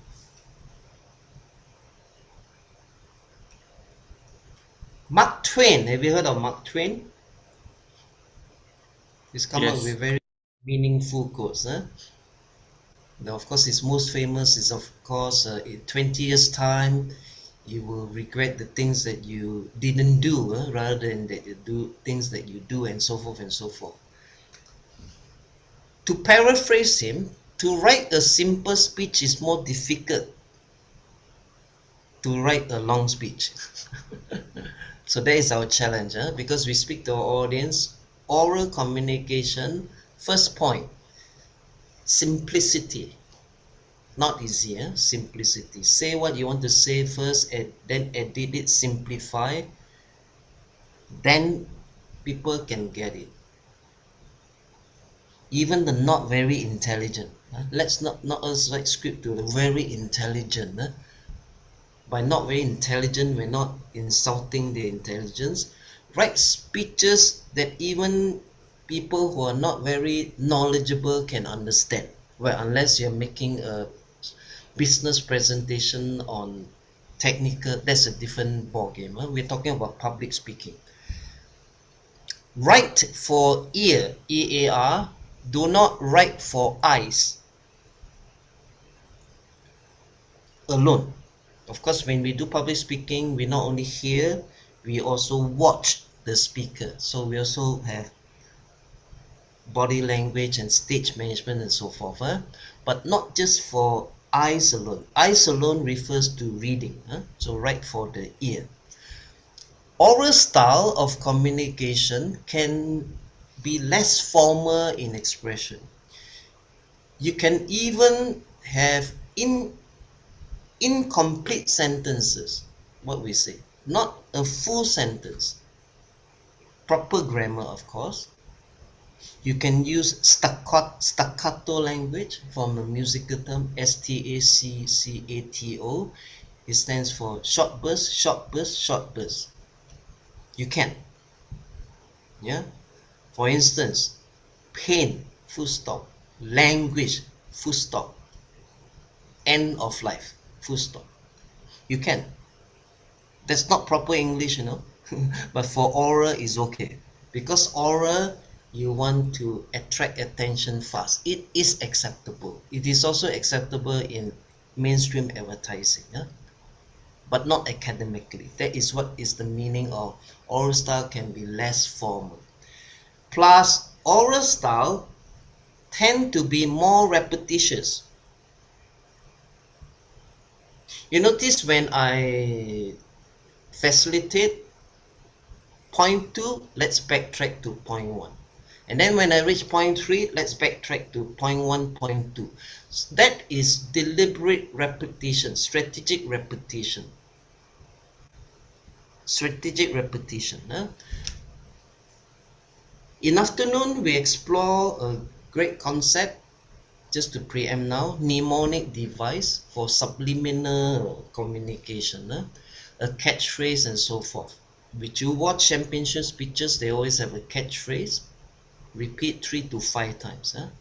So that is the meaning of, you can repeat. In fact, you should repeat important phrases and words. We will go into detail this afternoon. This just for me to explain what this sentence means. You want to be a transformational friend to the audience. Let us not act like some speakers. I was guilty of that when I first started public speaking. Possibly self-esteem was up there, possibly not high enough. I needed to let the audience know I'm damn good in what I do. People don't like that. People like you to be knowledgeable, authoritative. So that's why I evolve, I learn, be a friend to people. Yeah. Expose your credentials by all means. People want to know you're award-winning, you have this and that experience. Along the way, speak with a lot of humility, because we shouldn't be preachy. We want to be a catalyst to audiences transformation. Do you get it? Are you getting it? If you get it, put 12. I think there's a question in the chat box. There's Yeah, a question. two questions. Later I address that. Let me cover this first. Then we move to the bottom. Move to the bottom. We go into specifics now. We go into specifics. How to use words, how to use sentences, how to use paragraph. Take note of that credo here. Once spoken, gone forever. Oral communication, spoken communication. Once spoken, gone forever. You don't ask Minkang, can you remember what I said half hour ago? It's not his duty to remember what I said half an hour ago. It is my duty to simplify, backtrack, repeat at the right time, and then tell Minkang and all the audience, using Minkang example. Are you getting it? The onus is on the speaker, not on the audience. Not on the audience. That's why repetition is not only allowable in spoken communication, is highly encouraged. Strategically, of course, so that the audience can keep track, knowing that audience can drift. All happens to all of us. Now, be precise, concise, contextual. Let us know the meaning of precise. Precise in simple language is accurate. Say exactly what you want to say. Be accurate. Concise means say what you want to say, or say what you mean in the shortest way possible. Repeat. Say what you want to say what you mean in the shortest way possible. Example, if I can say something in 3 words, I use 3 words. If the meaning is not clear enough, I use 5 words. But still not clear enough, I use 7 words. So concise is not necessarily short, but get your meaning that you want on paper, check it out, and shorten it to as short as possible. Are we getting that? Precise, accurate, concise, say what you want to say what you mean in the shortest way possible. Remember this, this will serve us very well in spoken communication. And of course, contextual. Keep to context, keep to what you define as the meaning of your topic. If it's vision, if it's a topic about resilience, if it's a topic of expanding your world, what do you mean first? Context. Keep to that context. Don't drift. Be single-minded. Now, be forceful. Use action verbs. Just now we say action now. Speak powerfully. But as I mentioned just now, I was guilty before. Don't be so gung-ho that as if I know it all. It's dangerous. Be forceful yet elegant. Be forceful yet elegant.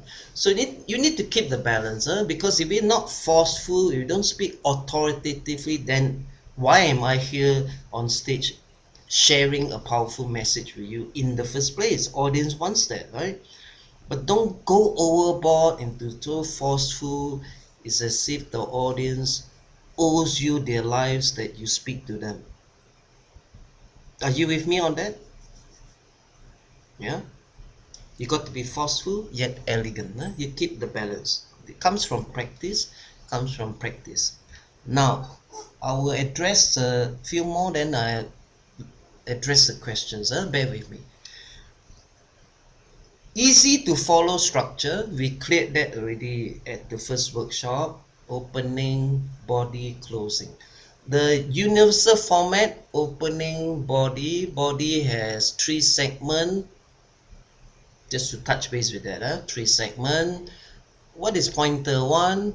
Briefly explain personal experience or story. Basic pointer 2, briefly explain personal experience, personal story. Third point, briefly explain, briefly explain, and then personal experience or personal story. Then we move to closing, right? That's the universal format. Today we can go further than universal format, because the good news is whether you use the universal format, which is still applicable, and I think for the next 20-30 years it is still usable, especially for business presentation. Today you can go into a contest format if you want to. Today you can go into a creative format if you want to. We address that in the afternoon, because I think all the workshop 1 participants have graduated today already. Now, those who missed the workshop 1, we treat you as graduated. That's why the 5 to 10 minutes reflection just now was you graduated already. I mean that as a compliment. Then we can use whichever format. Whichever format, whether universal format, whether creative format, whether contest format, have 3 elements: opening, body, closing, end of story. Alright, it's just how you arrange words. So today we be more adventurous. Beyond universal format, we're going to contest format, creative format. But there are some universal rules to follow, which a lot of speakers don't follow. Much worse, the contest speakers don't follow. I'll share that with you afternoon. Now let's look at 2 more points, then I'll answer a few questions before we go to command of language. Keep your words short as possible. But English is a specific language. That's why it's become the lingua franca of the world finally. There were some other languages they objected to, but a few years back is undisputably the lingua franca of the world, because it is a local term, it's a rojak language, it's a corporeal language, invented every year, new terms, very specific. So a word like stubborn, synonym, supposed to be have a synonym of obstinate and recalcitrant. Not true. Obstinate is much stronger than stubborn. Recalcitrant is someone beyond redemption, cannot care anymore. So be careful. While we use short words, sometimes we need to use a word people have not seen before. Then explain it briefly. Be specific of your language. Keep a balance as usual. Don't use words that are so specific, and then with due respect to the audience, especially Southeast Asia, is not our mother tongue. They don't get it. How many of you, I'm not testing your English, how many of you understand the word, let me figure out, how many of you understand the word loquacious? Loquacious is synonym for talkative. But it's not the same. Talkative is someone, loquacious is talk and talk and talk, very flowery, almost very eloquent. Have you heard the saying? People who say a lot and say nothing, that's loquacious. So English is a very specific language, so we need to love the language for its specificity, which is one of the elements of a good script. At the same time, look at your audience, use a simpler term at the expense of accuracies. Too bad. So keep a balance. Keep a balance. Now, short sentences, with due respect to American style of writing, they write very long sentences. I read a lot of American magazines, especially those music magazines, psychology. They write very long sentences. Lately, I find that they've improved. They can write a sentence up to 112 words. Can you imagine? Sometimes without comma, you know. Don't do that in spoken. Keep it short.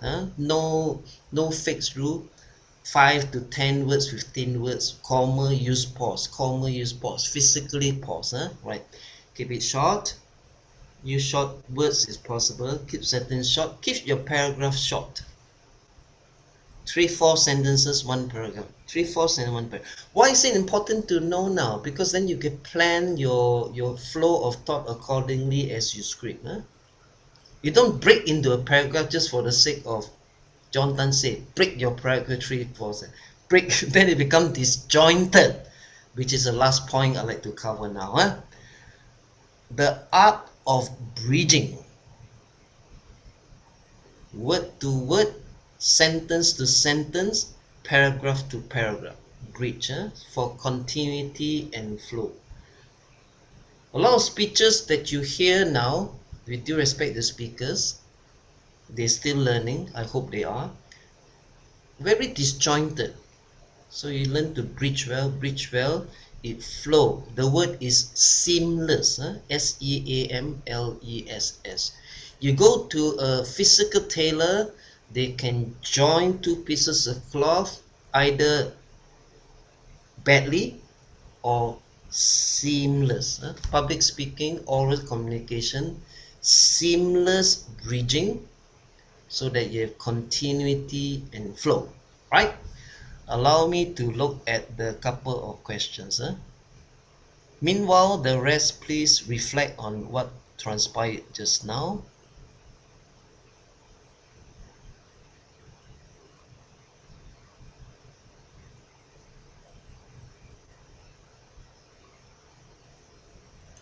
I see one now. Minkang, can you help me afterwards with the other one? Yes, I will help relay the questions again.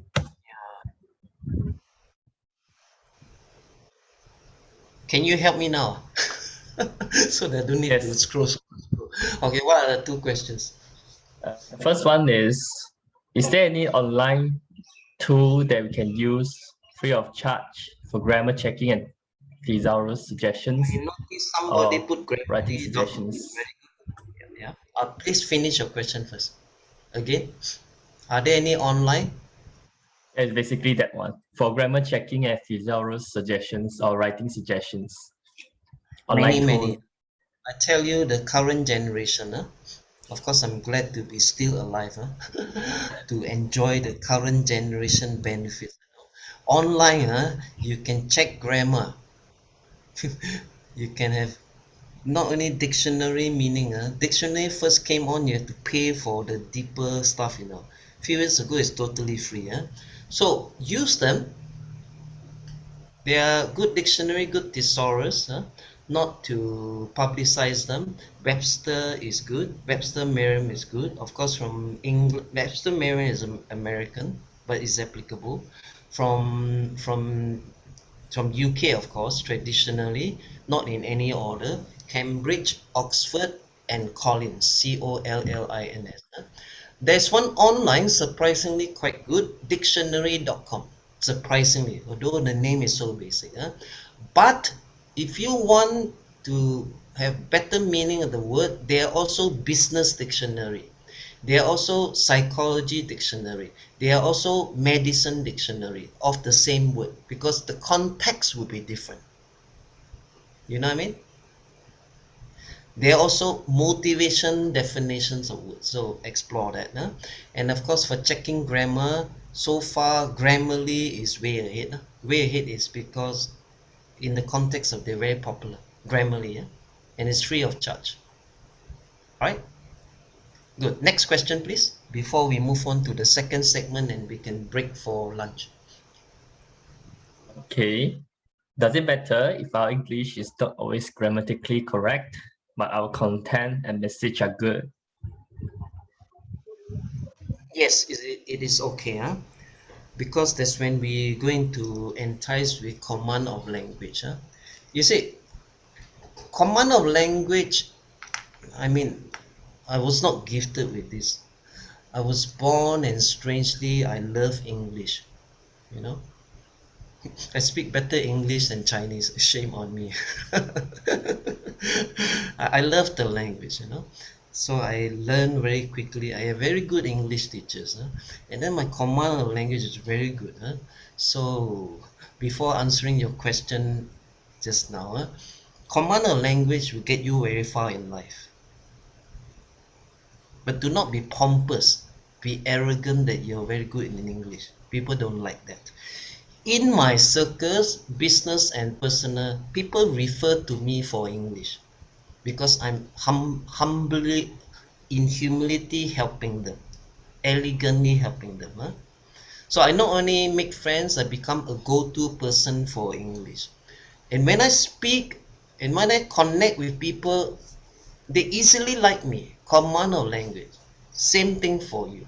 If you're strong in Mandarin or strong in whatever language, in Dutch or French or Chinese or Malaysia, Bahasa Malaysia or Bahasa Indonesia or Vietnamese or whichever country you come from, you'll be very likable by people because the command of language. People find it so sexy, you know.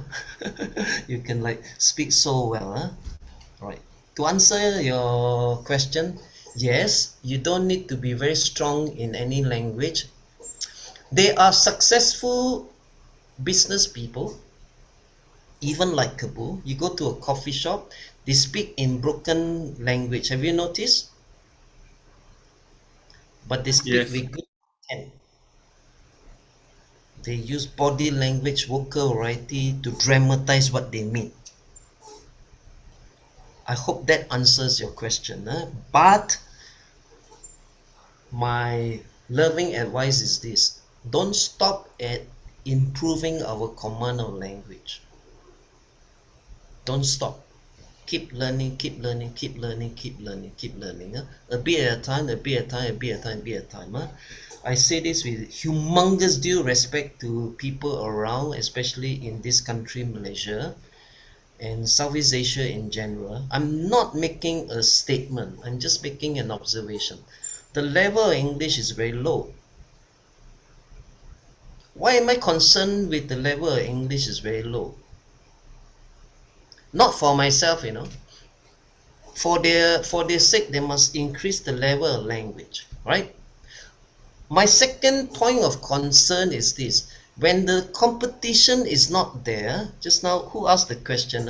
Reminder, and to all of us, when the competition is not there, when the level of language is not high, let's say low to moderate, we don't challenge ourselves to grow. That is my loving intention advice, that go beyond what you are now, increase your command of language, don't look at the competition, raise your own standard. I hope you get that. If you guys get that, please put 13 13 13. You need story idea, you need the script content, yeah, today famously called content creation. You need command of language.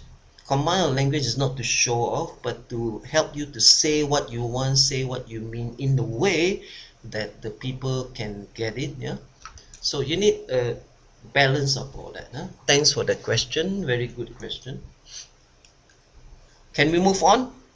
We got 12 minutes to lunch break. We ready to move on? Put yes. John, There I are two think more questions, but if you would like to address later, it's okay. We address What? later so that we All right. cover this. You please note for me, please, Minka. Okay. We continue. I asked for yes response, got or not? I know we're not having breaks from 10 to now. Can we continue? Yes, yes, yes. but it's always from the same people. The rest, I hope you're still fully awake. Huh? Command of language, entice, to attract people. Number of things we need to know. We won't go into detail. Later, you just explore by yourself. One, economy of words. No fluff. Fluff means, you know, like cotton you put into a mattress, put in a lot just to fill up the space. Don't do that. Don't fill up the space in your speech. No fluff, no rambling. Just going here, going there, going here, going there. No single track direction. Always go on one direction. Few key areas to remember. No words that have no value or meaning, which was pointed out just now under the power of words in the green box at the top. No words of value. No words of no value, no meaning. Don't put it there, take it out. No words that are cliche. Cliche is something that people say constantly. Sometimes it's okay, but if it's used too much, then it doesn't give power to your speech. Then also no long phrases, and then no redundancy. Don't repeat something the same way or different way and does not give power to your speech. Now this is different from strategic repetition. Please bear in mind. Secondly, avoid or minimize jargon. JAR, jargon. Every profession, every expertise, medicine, not in any order, medicine, engineering, public speaking, advertising, media, channel booking, what else that you can think of. There's so many trades, expertises in the world, few hundred. Minimize jargon, because when you're speaking to an audience that is not exposed to, let's say, engineering, and you use, let's say I use the media term penetration, it could be different meaning or no meaning to people. Penetration in media booking means how deep, how many people can you reach for the $1 you spend, right? So if you use it assuming that people know that, then you would have lost them, right? But some jargon is okay. Briefly explain what it means, all right?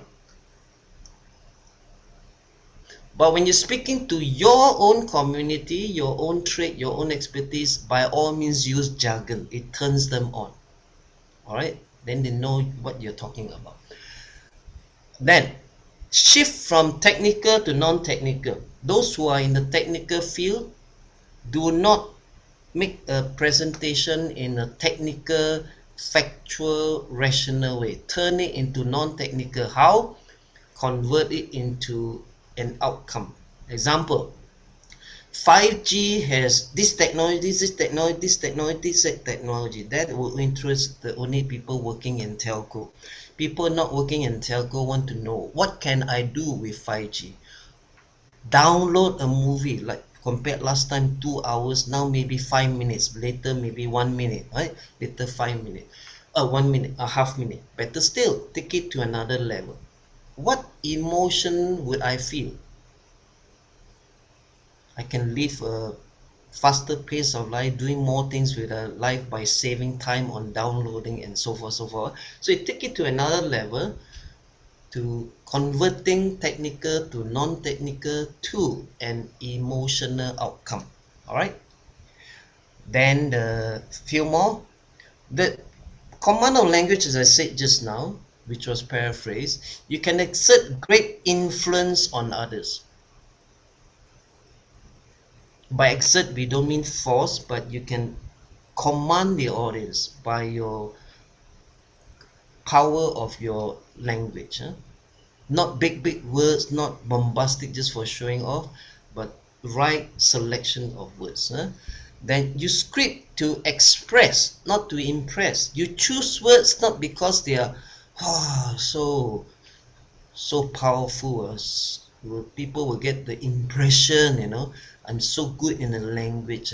I'm so highly educated. I'm so highly exposed. We don't script to impress people. We speak to express the context, the meaning of what we want to convey, and then stimulate and titillate the audience by choosing right words, precise, concise, some metaphors, whatever afternoon will cover. You can stimulate the audience instead of the usual, we use a term, a word seldom used, pedantic, pedantic, so ordinary. So we can go beyond that.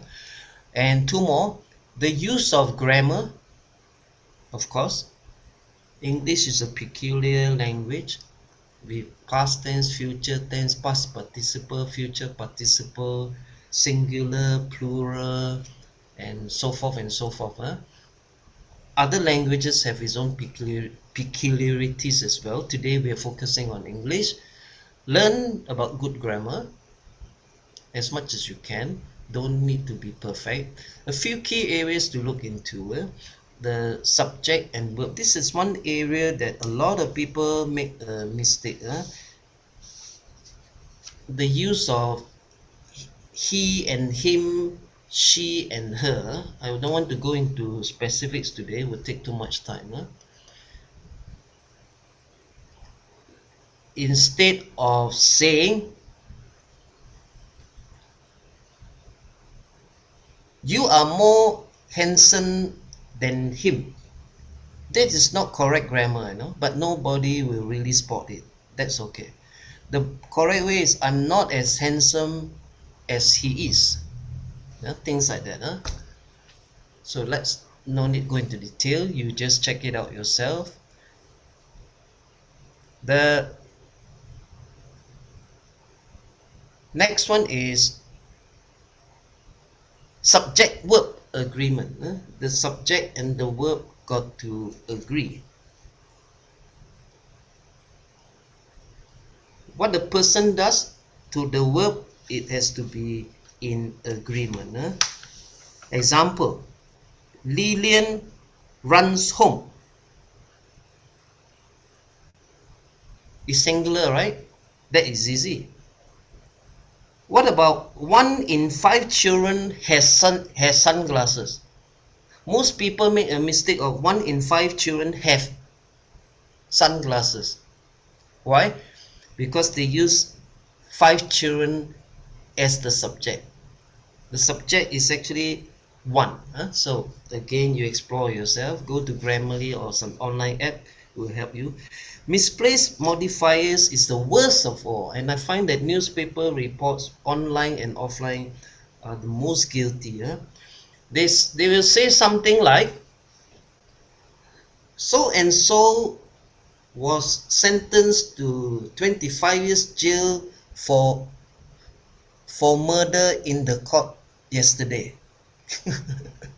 What is the meaning? The meaning is actually the reporter and the editor man. Someone was charged yesterday for murder, but the yesterday was put to murder yesterday. So it's as if someone was murdered in the court. Have you noticed that? That is the meaning of misplaced modifiers. Check out the online app, you learn that. So that's it for that part, and one more, and then we can wrap for lunch break. And those who want to stay, if Zoom Master agreeable, Meng Kang agreeable, can stay for 15 minutes to answer a few questions from chat box and even interactively.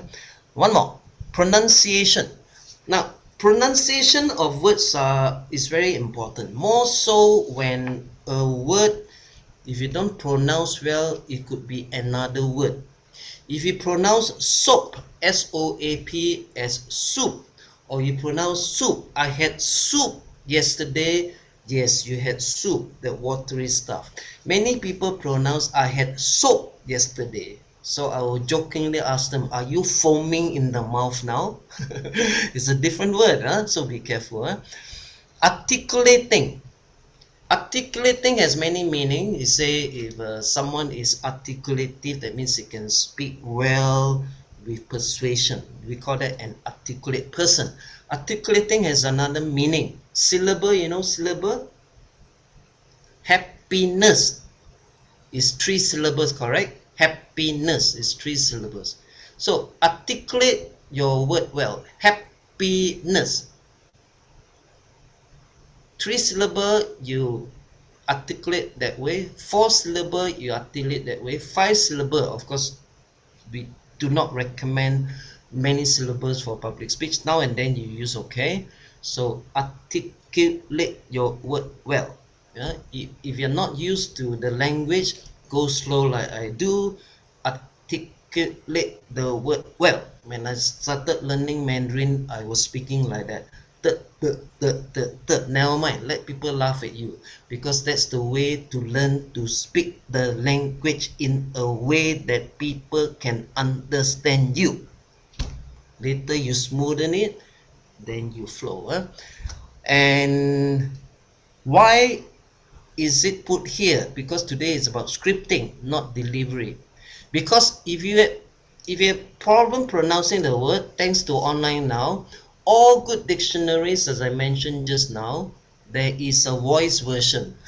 You guys are so Gen Z, are so fortunate. We are fortunate as well. We are still alive. There's a voice version. Voice version, right? Still, if you find it difficult, use alternative words. That is why it is under scripting.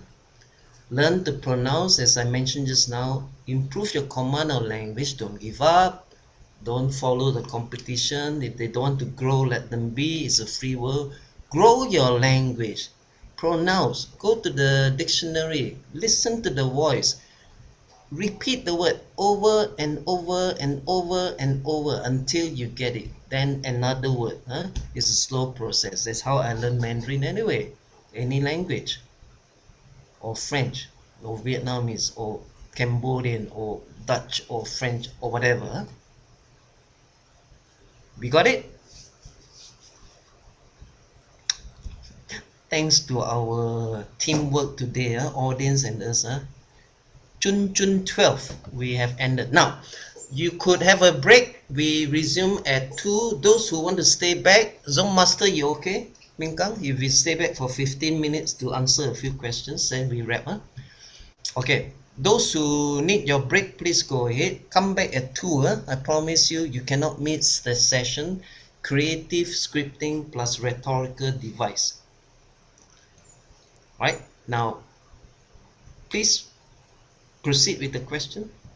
Those who ask the question, I hope you are still around. But anyway, answering the question would benefit all. Yes. Before we have the break, can I have a group photo with everyone? Yes, of course. Yeah, please, the audience, you have a group photo. Yeah, the earlier we take the photo, better. More people. Yeah. Please Feel put free on. to switch on your video to show your beautiful and handsome faces.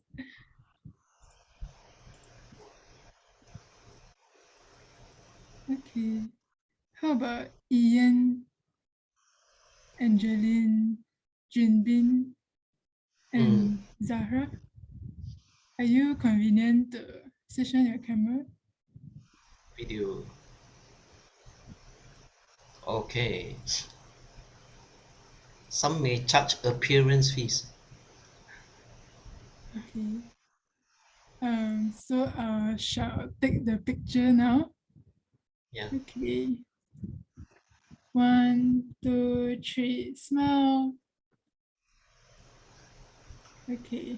Another freestyle. Yeah, freestyle. Yeah. Okay. 1, 2, 3, smile. Okay. Thanks for the group photo. And I guess everyone can go for the break and we'll meet at 2 p.m. And for Yeah, 2 p.m. those We that start have 2 p.m. questions, sharp, and there'll be, sorry, Elaine, we shall be giving you additional materials for afternoon plus some take-home documents. So just to repeat, those who like to stay on for 15 minutes, we answer questions. yeah, Thanks, okay. Elaine. No worries. So the first question we have is, how should we bridge parts of our speech? How should we bridge? That one you need a lesson with a master. Lor. That one is a skill. That one is a skill. I cannot answer your question right now, how to bridge, unless I see no one can help you anyway with that question, unless you see what is in your first sentence to the next sentence to the next sentence to the next sentence. Except a few checkpoints I can give you, just like any good English teacher can give you. You need coherence. COHERENCE. You need coherence.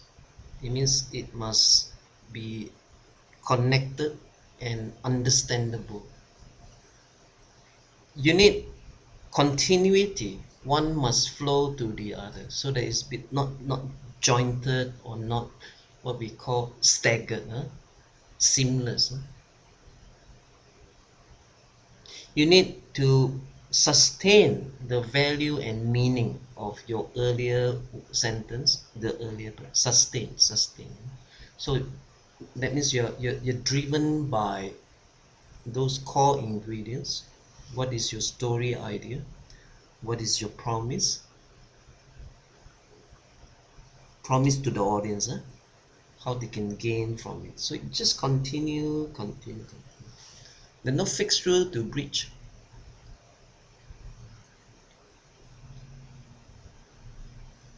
Yeah, thanks for the answer. I guess by practicing and Oh, also that's your question, Elaine. I thought you were no. staying on yours. Someone Anyone? shared, There was, yeah. One more. yeah. The another question is, I can do my speech perfectly and creatively in Chinese, but because my Chinese is too strong, it always affects my English. Is there a tool that can help me to do Chinese English translation accurately? Not Google Translate though. Chinese English translation, there are a lot, even online. Of course, the physical one, that's how I learned, they have that. And then online, they have that. But one warning, which I think many of us are familiar with, do not think in Chinese when you script in English, and vice versa. Because the Chinese way of expression is different from English.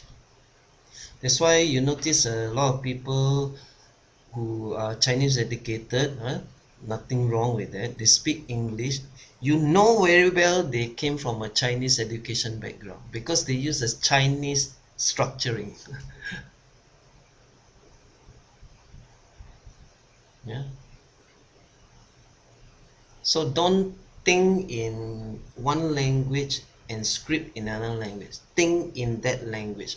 So the basic grammar, the basic structure, you got to know. And English, you need to know the tenses, the plural and the singular.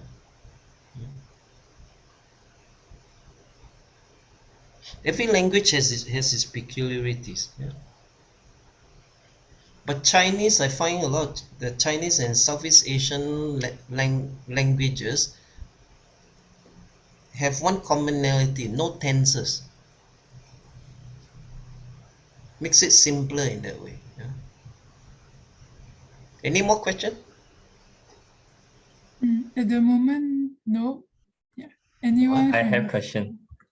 Yeah, we can have interactive. I have a problem. I don't know if it's true. I have problems whenever I start scripting the whole speech. I tend to, when I'm presenting the speech, I tend to becoming not very natural. It's as if I'm reading from the script, because when I practice, I want to keep myself according to the script I've written. So when I'm not scripting, I tend to be more natural. How do you look at this? If you enter a contest, you have to go word for word according to your script. The the normal way is memorize, but it's not memorize, to internalize. Internalize has a slightly different meaning, is you feel for what you say. I mean, these are just terminology. Memorize is as in school, 2 times 2 equals 4, 2 times 3 equals 6, the teacher will have a cane, just get it right. We get it right. Even now, 20, 30 years, you can still remember, isn't it? It works, but it's robotic. The other way is you internalize, you feel for what you say, right? Then as you scripting for contest, you can adjust, isn't it, right? But you cannot adjust the script forever. There's a timing for contest, correct or not? You have to stay with it up to a certain time, then you rehearse accordingly, and you must go by timing device, otherwise you'll be disqualified. You go beyond 7.5 minutes, things like that, correct or not? Mhm. True. Of course, without scripting is easier. I'm very good at that. But can I win a contest? Most of the time I go overtime. That's the disadvantage if you don't script, isn't it? To enter contest, you must script. You must be meticulous in your time. You see, I'm a very good table topic speaker. Some of you are very good table topic speaker. If you put a top table topic speaker on stage, right, and then perform topic given versus someone who go to rehearsal prepared speech, which performance will be better, you think? Prepare speech. In prepared, isn't it? Why is that so? Because they have control of their content and they know what they wanted to say. Yeah, how do they have Practice before. control content? Because they rehearse. You see or not? So we cannot compare the two, Minka. We cannot. Yeah. So it's about accepting the challenges of each. Yeah? Impromptu Okay. speaking, yes, everyone can speak, but is it meaningful? Is it impactful? Is it transformative? There's an art and skill to it, isn't it, right? But all things said and done, the best table topic speaker in the world, I dare say that, versus top speaker in the world, you put them side by side. Of course, you must compare at the same level. Who will shine more? Okay. Definitely the prepared speech speakers, right? Isn't it? So there's no such contest as impromptu speaker versus prepared speech speaker. There's no such contest. It would be silly to have such a contest, isn't it, right? So impromptu speaker is judged based on your ability to speak in a structural way, yet have a moral point promise, yet can engage the audience, yet can help to transform with empathy. That is a great skill. And to acquire that skill, just in case some of us are not aware yet, you need to be a very good prepared speech speaker first. Many people not aware of that. You need a structure, you need an attention grabber, you need a structure that promise to drive you through. So the impromptu speaker has one skill which the average prepared speech speaker does not have. On the spot can structure, isn't it? So of course, what is my advice? Be good at both. Start with prepared speech first. When I coach Okay. people to impromptu speaking champion, next week I invited to do for university. They're running an impromptu speaking contest. They don't even guide people how to prepare a speech first, then they want to run impromptu speaking. Yeah. So I want to advise that if they listen to my advice, if they don't, that's fine. Teach people how to prepare a winning speech first, then learn to impromptu wise, isn't it? Yes. But I noticed that some people doing prepared speech, when I listen to them, it feels like a little bit fake, you know, like yeah, they prepare the scripts and they You see, that's why practice, but they have people, with due respect to professors, this is not a judgment on their intellect. The way they think and see the world, their worldview is different. Many academicians do not like performance speaking. You understand or not? And many people who are non-entertainment oriented, the more rational people, rational and creative, they also find the performance a bit fake. You tell me, is it fake or not? If it's in not which fake, occasion? because they are online champion speakers who run schools, they're from the performance arts, they teach performance delivery. I'm one of those who subscribe to performance delivery. World Championship subscribe to performance delivery. What is wrong with that? If you make a speech tomorrow, you have an evaluator. Yeah, you can speak proficiently. Stand like a rock of Gibraltar. What will he say? 𝐸𝐿𝐾𝐿, you move too much. Because he doesn't move. People evaluate us based on their own value system. All of us must be mindful of that. People evaluate us based on their value system. If a person moves a lot and you don't move, 𝐸𝐿𝐾𝐿, why you stand like a rock of Gibraltar? You must move. Correct or not? Understood. You need, of course, you don't need overdone, overdone is of course not. I mean, a mockery is there's one song called I left my heart in your balcony, example, I left my heart, then you walk in the balcony. That one is overdoing, because body language doesn't mean you express every word, every sentence you say. That's overdoing the regimen of body language. Not everything, every sentence, phrase we say need the accompanying body language. Correct or not?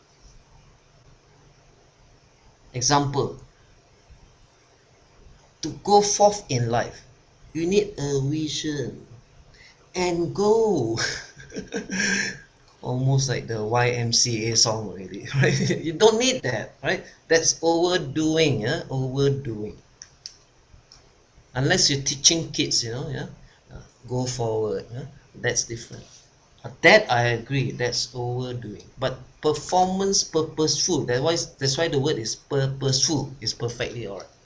Okay, it's 12:17, so if no more questions, we can break till 2. Okay, I have no more questions. Yeah. The others, any question pertaining to this morning?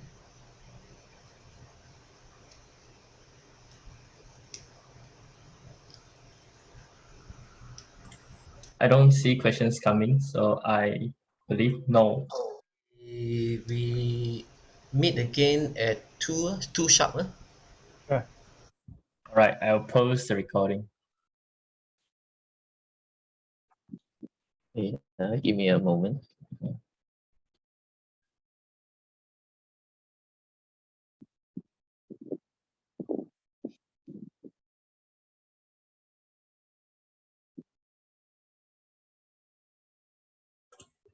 Can you see it, John?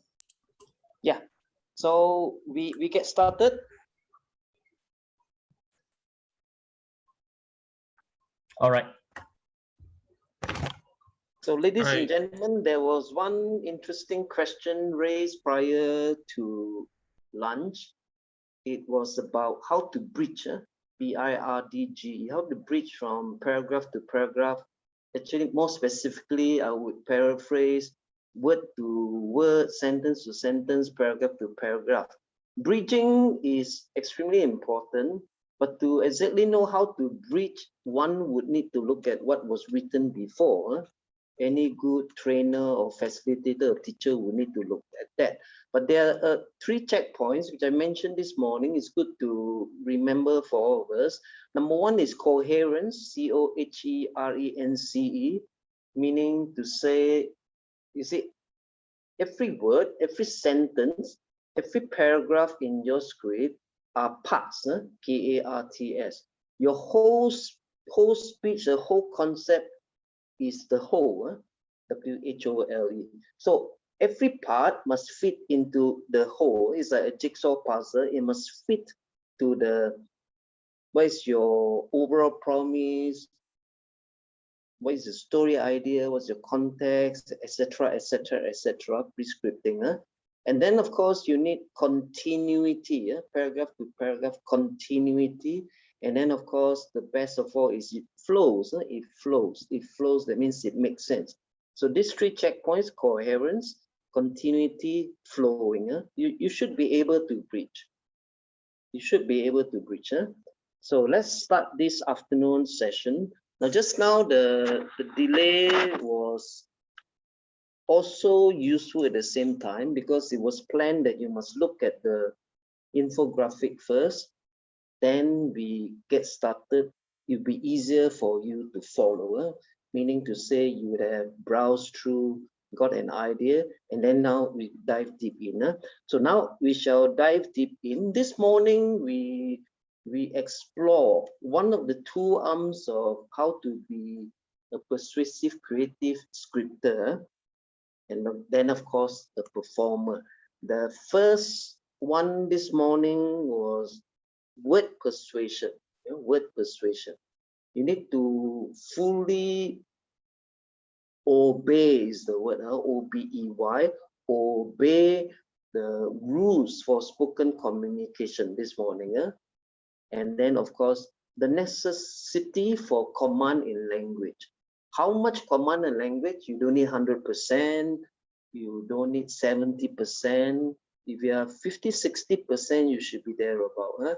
Bearing in mind, with due respect to the population, not everyone's level of language, whatever language, in this case, English language, not everyone's language is that high anyway. So competitively, you should be able to survive. But to try to be really commanding your presence in any occasion, more so in a speech, your command of language will be very useful. So I advise this morning, I repeat, raise your own standard, keep improving your command of language, keep improving. Now, this afternoon, we are focusing on creating the theater of the mind, because spoken communication in public speaking, unless you're doing a business presentation, there'll be slides and blah, blah, blah. But we also know that don't use too many slides. Otherwise, the focus is not on you as a presenter. They may lose track of your concept and your promise and all that. So the point is, create a theater of the mind. Theater would mean not just nice sounding words, but also comprised of imagery, imagery, visualization, which means a lot of imagination would need to come from the scripter, which is you. So one side of it is mastery of creative scripting. We need to know the art and science sometimes of creative scripting. Art means is your way of approaching it. Everyone will have different manner. And then science, there are some rules actually you need to follow. So the art and science, how to master creative scripting. Yeah. Then on the right hand side, these are also persuasion tools. They come under the term rhetorical devices. So we need to use them. There are many. I have compiled a list of 35 just now in one of the 5 files. And that doesn't include the list of humor formula ideas. I give you a few afterwards. There are many. So if you include that, if one day you let the organization know, I'll send you the list. Another 20, 30 ideas how to enhance your script, mostly to draw laughter, of course, because those are humor formula ideas. We established right this morning, in fact, we all know as public speakers, humor is very useful, even for a so-called serious speech, the inspiring speech, the international speech contest. So plus that, you got 50, 60 over rhetorical devices. Do you think that will help a lot? If you do, type in 111, type in 111 to really celebrate the good news. You have lots of possibilities. I repeat from morning, you don't need to put everything into one speech. 60 rhetorical devices to put inside there. There's not enough space anywhere. So these are your list. This is your pot of ingredients, or your treasure trove of ingredients, or in military language, your artillery. It's on standby with you. So keep it with you every day. Put it on your smartphone, on your laptop. Refer to it every time you plan a script. I do that. I do that. And you can only get better from there. Just one strategy at a time, add on, add on, add on. Now, let's get into the specifics. Under the header, persuasive creative scripting, the power word persuasion, and then theater of the mind, trigger imagination. We want to trigger the imagination of the audience. Because if you just talk creatively and you don't trigger their imagination, the scientific term is mirroring, from the word mirror, M-I-R-R-O-R, mirroring, and brain coupling. This has been proven, not mumbo jumbo. Brain coupling, especially when you tell an emotive story. And that's why I always recommend come up with an emotive script. Emotive script. Emotion is the most important of the three factors. Remember, ELP, pathos, followed by reasoning, which is logos, followed by credibility of the speaker. That is ethos. So emotive script, emotive story. From the start, evoke that emotion. That emotion would arise from, if you're doing a creative format, you're doing a so-called contest format. Some contest speech would have even 3 story ideas. Or you could have 1 story idea, break up into 2, 3 sub-segments. The main story idea, what is the emotion you want to evoke in your audience? From the start, I notice as a judge for contest speeches, many people fail to evoke the emotion for the story, for the concept of the speech, for the main story. Do that, evoke the emotion, depending on the promise and your story idea. Example, if you have a concept of addressing the pain point of do not live a life of emptiness, go for what you truly desire, and so forth and so forth. So live a life, as he said, Mark Twain example. Do the things that you want to do. And if you fail, it's better than not doing at all. I mean, that's a philosophy. Many people subscribe to it. And evoke the emotion. Many ways to evoke the emotion. Do you want to regret for the rest of your life for not having the courage to take that one decision today? And by the way, within 15-30 seconds of your script, of your public speech, you must arouse, not only arouse, captivate the attention of the speaker. Now, this one, a lot of speakers fail to do as well. I have the blessing, the privilege, the advantage of being in mainstream advertising. We are trained in a speech within 15-30 seconds, captivate the audience. In a TV commercial, 30-second commercial, within 3-5 seconds. Because even 20 years ago, people can switch off. Today, much more easiness for people to switch you off. If you're making a public speech, they may not leave the hall out of, what do you call that, mannerism, but the mind will drift. So within 15-30 seconds of your script, evoke that emotion based on the story, based on the concept that you are going to expound. Are we clear with that? Please put 222 if you understand, because that's very important. Evoke the emotion first. Minkang is always the first. The others, I hope you concur as well. This is going to be very powerful. In fact, in my storytelling, these are the 5 fundamentals I share with people. Extremely powerful. If you don't win the contest, I guarantee you will finish very well, because there is a method to it. So that's the good news. Trigger imagination. Let's continue. Arouse all senses. 5 senses. Arouse all 5 senses. Again, depending on the context of your speech, arouse the 5 senses. What do they see in this scenario that you're bringing through? What do they hear in this scenario you're bringing them through? What do they sort of smell? If this fragrance is important to your story.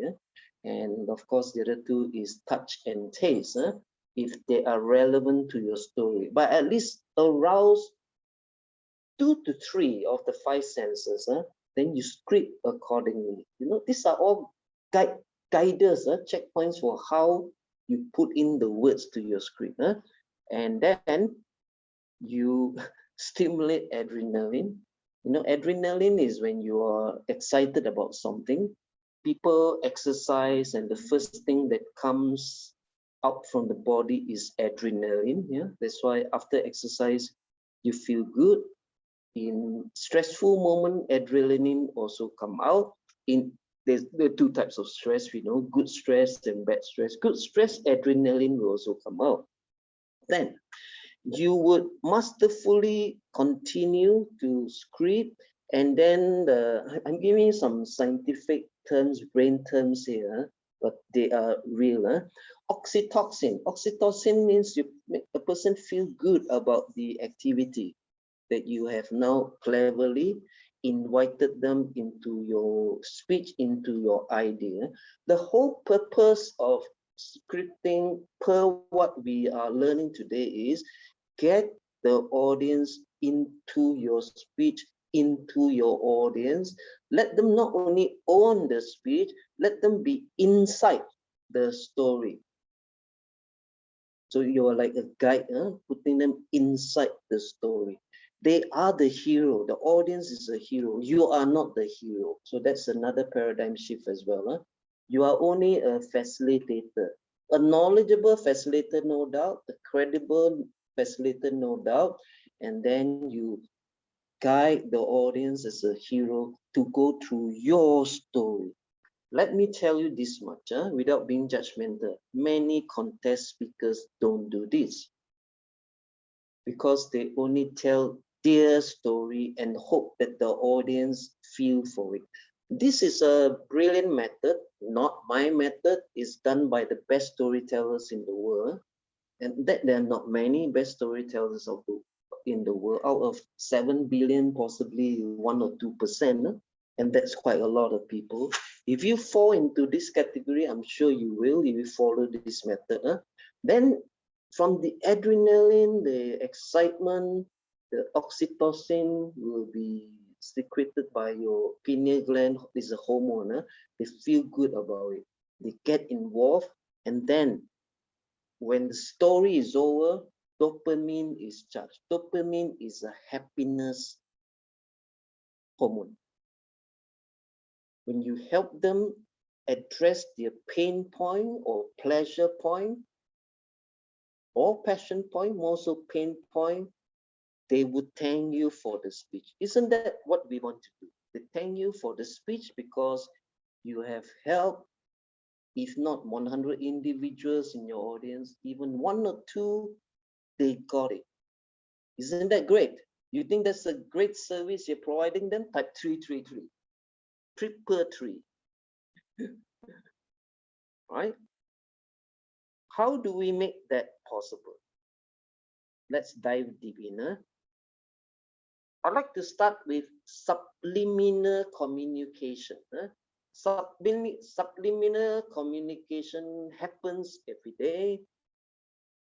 Mainstream advertisers know that on the agency side as well as the client side.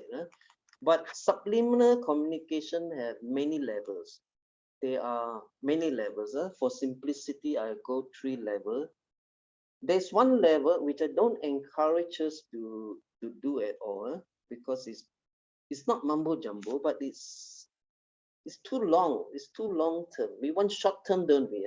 Not fast result, not instant result, but short term we get it. Within the speech we get it. The long term one is where I'm sure you heard about the play a record backwards, the words lyrics backwards. There's been some controversy about the Beatles doing some songs backwards and all that. That takes a long time. Those are subliminal, a bit at a time. Those are for aficionados. Those are, I think, I wouldn't say nothing better to do. They just want to explore something for long term, and it becomes their hobby. The second one is subliminal, by the way, is always into the subconscious, into the subconscious. Nearer the conscious, you could implant into your audience, something that you want them to feel, your strength, or your like what I'm doing here and there. I put in my strength, I repeat your expertise, your credibility. You neatly repeat strategically, and then it sinks into their subconscious. Subconscious, by the way, is where memory is. And the one we recommend, which you, I'm sure in the audience, would have observed and would have done it yourself, perhaps not on a long-term basis. We should intentionally do it, is the nearer at the level between conscious and subconscious will work is the mnemonic device of, please look into the middle, the pink box. Mnemonic devices and senses. Mnemonic means it's a trick that you help people to remember something. Mnemonic devices and senses. What would you do for public speech? You have a catchphrase that is linked to the concept, story, idea, sometimes linked to the title. You could use the same title, part of the title, as a catchphrase, or you can have different words but linked to the title, linked to the title. And then when do you do it? Minimum 5 times. Now, if you, after today's session, watch World Championship of Public Speaking, they all use this trick. They all use, repeat, they all use this trick. Not because of copycat, but because it works. At the opening, all speeches, no matter creative format or contest format, apart from music format, works on this basis. The body, the opening segment, the body segment, and the closing segment. All speeches have that format. Don't we agree? Yes. So where would you put your mnemonic device? Recommended, recommended 3 to 5 times. Recommended 3 to 5 times. By the way, I've quoted this example practically at every workshop related to public speaking. I've been in mainstream advertising, branding. We do commercials, TV commercials for client, or radio commercial. Let's say we use a brand, let's say ABC brand. 30-second commercial, the broadcast station will not allow us to use the brand more than 6 times. Do you know that, guys? Do you know that? Because 6 times, for instance, ABC, ABC, ABC, meaning if 30-second commercial is not something to laugh at, I'll do 30 rendition of ABC in a hypnotic manner. ABC, ABC, with some nice background music, ABC, ABC. It sinks into the subconscious, and because of the hypnotic effect, it works on them. They get your message. 6 times for 30-second commercial, 3 times for 15-second commercial. So it works. This is something that works. As I say, at the World Championship Public Speaking, people are not doing it for the sake of copycatting, but because it works. So minimum 3 to 5 times. Where? Strategically at the opening. Strategically, of course, as you're closing. Usually, even the last few words you say, the catchphrase. And then, of course, if you have a story, one story, break up into sub-segment so that you can say it 3 times. At the right timing, something relevant to a problem or aspiration, then fulfillment. That's where your catchphrase comes in. Always in that manner, your aspiration, or there's a problem, then the fulfillment, then you say it again. And the third time, aspiration or a problem, then fulfillment, then you say it again. I purposely go this very slow because this is humongously useful. The first thing that we must implement in our scripting, not just for contest speech, although contest speech they use it. I find it surprising in normal speeches don't do that. I do that all the time. I do that all the time. In fact, yesterday I got quite an emotional message from a Toastmaster friend. He heard my speech, Bird in the Cage.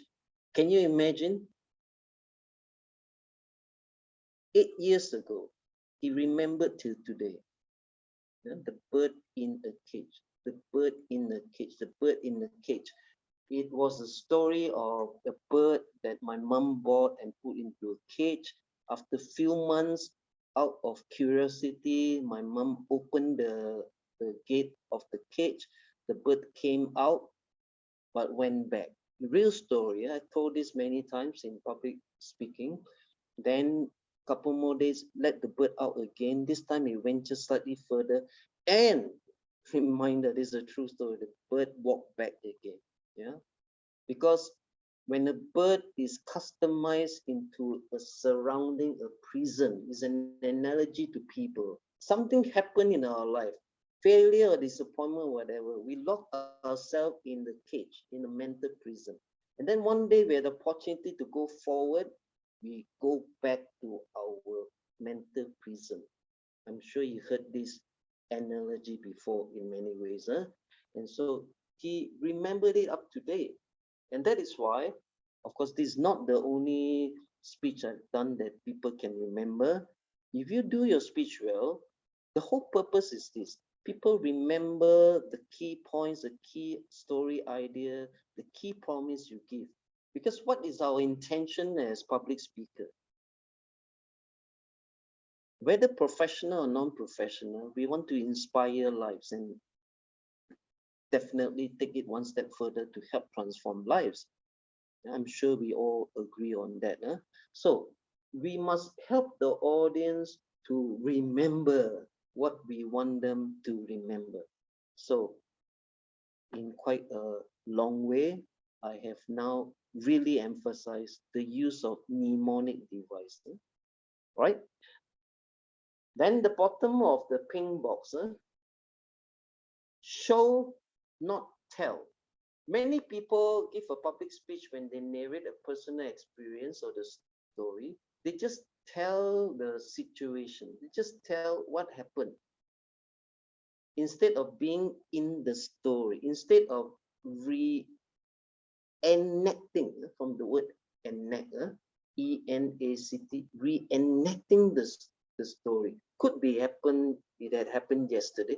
It could have happened 5 years, it could happen 15 years. Reenact the story. You as the speaker, you are the storyteller. You reenact, you get into that situation, then you relive that moment of disappointment, then to glory and so forth. And then the audience can really picture this into their theater of the mind. So do not tell, show. How do we do that? POV, those who are into novel writing, or even if you watch movies a lot, there are always 3 points of view, POV. You write novels, is the same thing. Yeah? Of course, there are 4 and 5 combination. The points of view, POV is I express, I express. POV 2 is you. In mainstream advertising, we use a lot of you. So when the person read the advertisement or watch the TV commercial, they feel exactly that we are talking to them. So when I look at a commercial as an audience, you. So we should do that for public speaking as well. You. Of course, I is important because you are the script writer. What happened? I did this, I did that. But minimize the I, use more you, which is why the last statement there is change perspective from self-centric. From self-centric, I, shift the perspective to other-centric. You,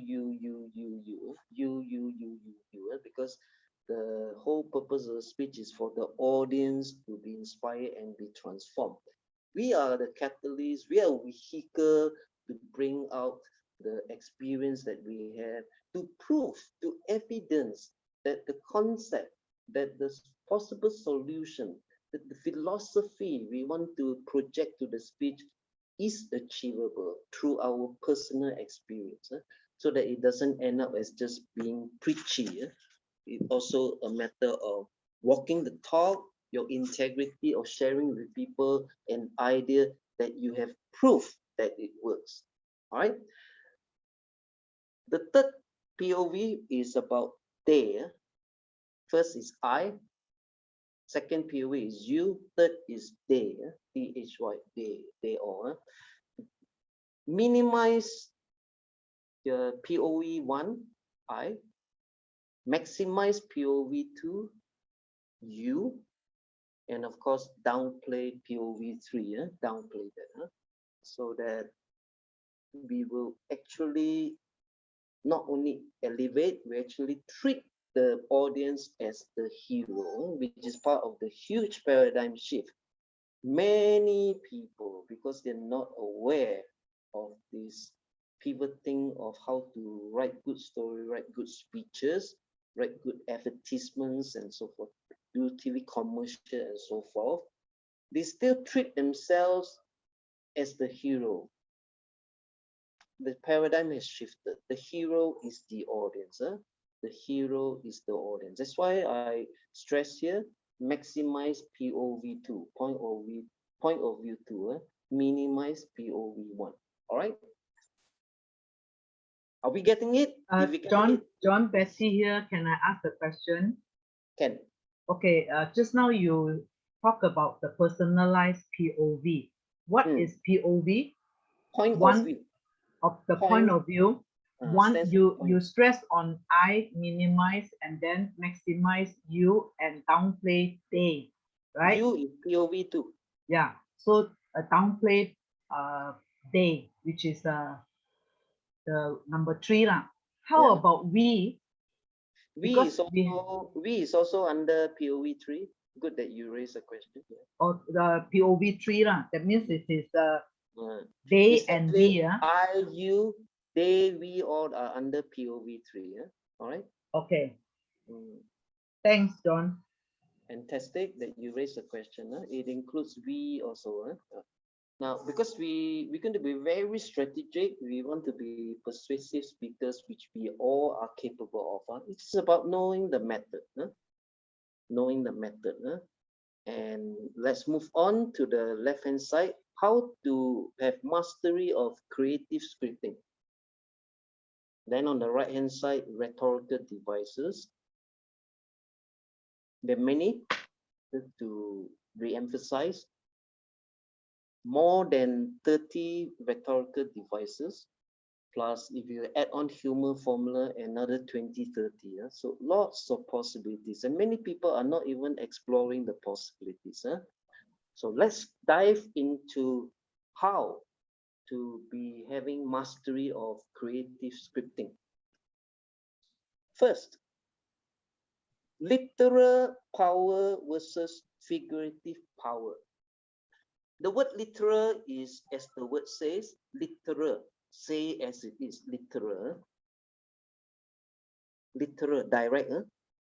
Figurative is creative. Use it in a creative way. Don't say in the typical way. Yeah. But both have power, you know. Both have power.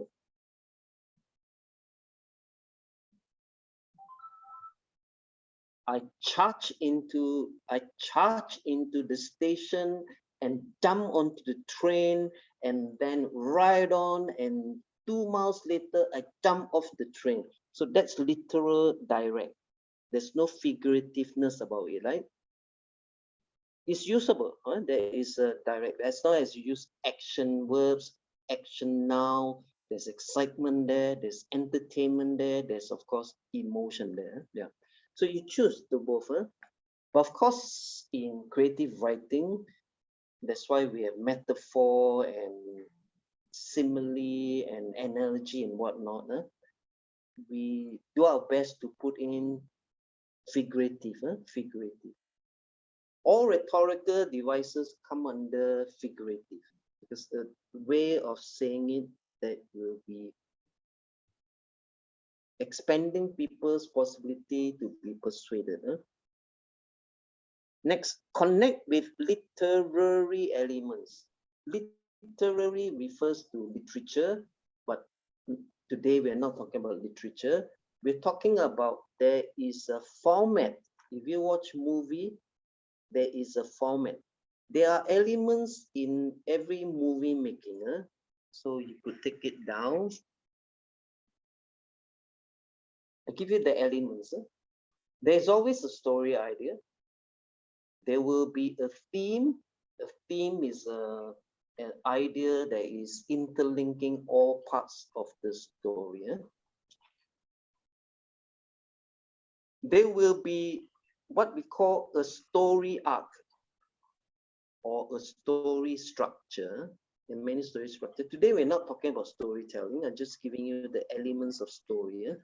Because we hear the word story a lot in public speaking, but many people, I say it with due respect, they don't understand what's the meaning of telling a story.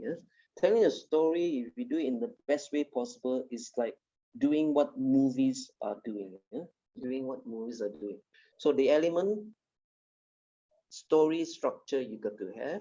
There's the 3 arc or 5 arc. I use it for all my speeches. That means three steps to the end or 5 steps to the end. The hero's journey is 11 to 15 steps, depending which one you take. But for 7-minute speech, the hero's journey, like what you watch in the Hunger Games, Lord of the Rings, many people use that. That's a 2-hour movie. In the 7-minute speech, let's not use that. Too many steps. Three steps or 5 steps would be good enough. You need to have a character arc. You need to define your character. If you are having a speech where you have characters, 2 or 3, of course, 7-minute speech, we recommend don't have too many characters. Define who the character is. You, what is your character? One or two more. What is the nature of the person? How does a person think and feel? Any idiosyncrasy, any uniqueness? Then the third one. We know that movies that work well have unique, different characters. Right or not? Right? So public speech is similar. Yeah. You also need a story setting. setting. What is the situation? Which era are we in the speech you're making? Yeah? What time in the chronology of the world are you making? For instance, are we pre-pandemic or post-pandemic or on the way pandemic, you know? So you define the setting, and then you inject in all the necessity of emotion, the excitement factors to go into. First, define the aspiration. Then, through the aspiration, you will experience conflict. People like conflict. Well, people like aspiration and achieve the transformation. They like conflict along the way. And in life, it's like that. Stories are also based on life. So the conflict, you escalate the conflict. Yeah, in your speech, you escalate the conflict, you know, so that people can feel the pain of wanting to reach something and not able to. You are the vehicle, the catalyst for that. Huh? And then there must be a climax in every speech. The climax is not the end, it's in the middle part or two-third part of your story. And then there is resolution. You almost got what you want. There may be another incident that sort of prevents you, and then you continue. You got transformation, meaning the hero got the transformation, meaning the audience who you invite into your story, why the theater of mind got the transformation. Prior to transformation, there may be also some challenges. And so we learn that the speaker as a catalyst should be courageous.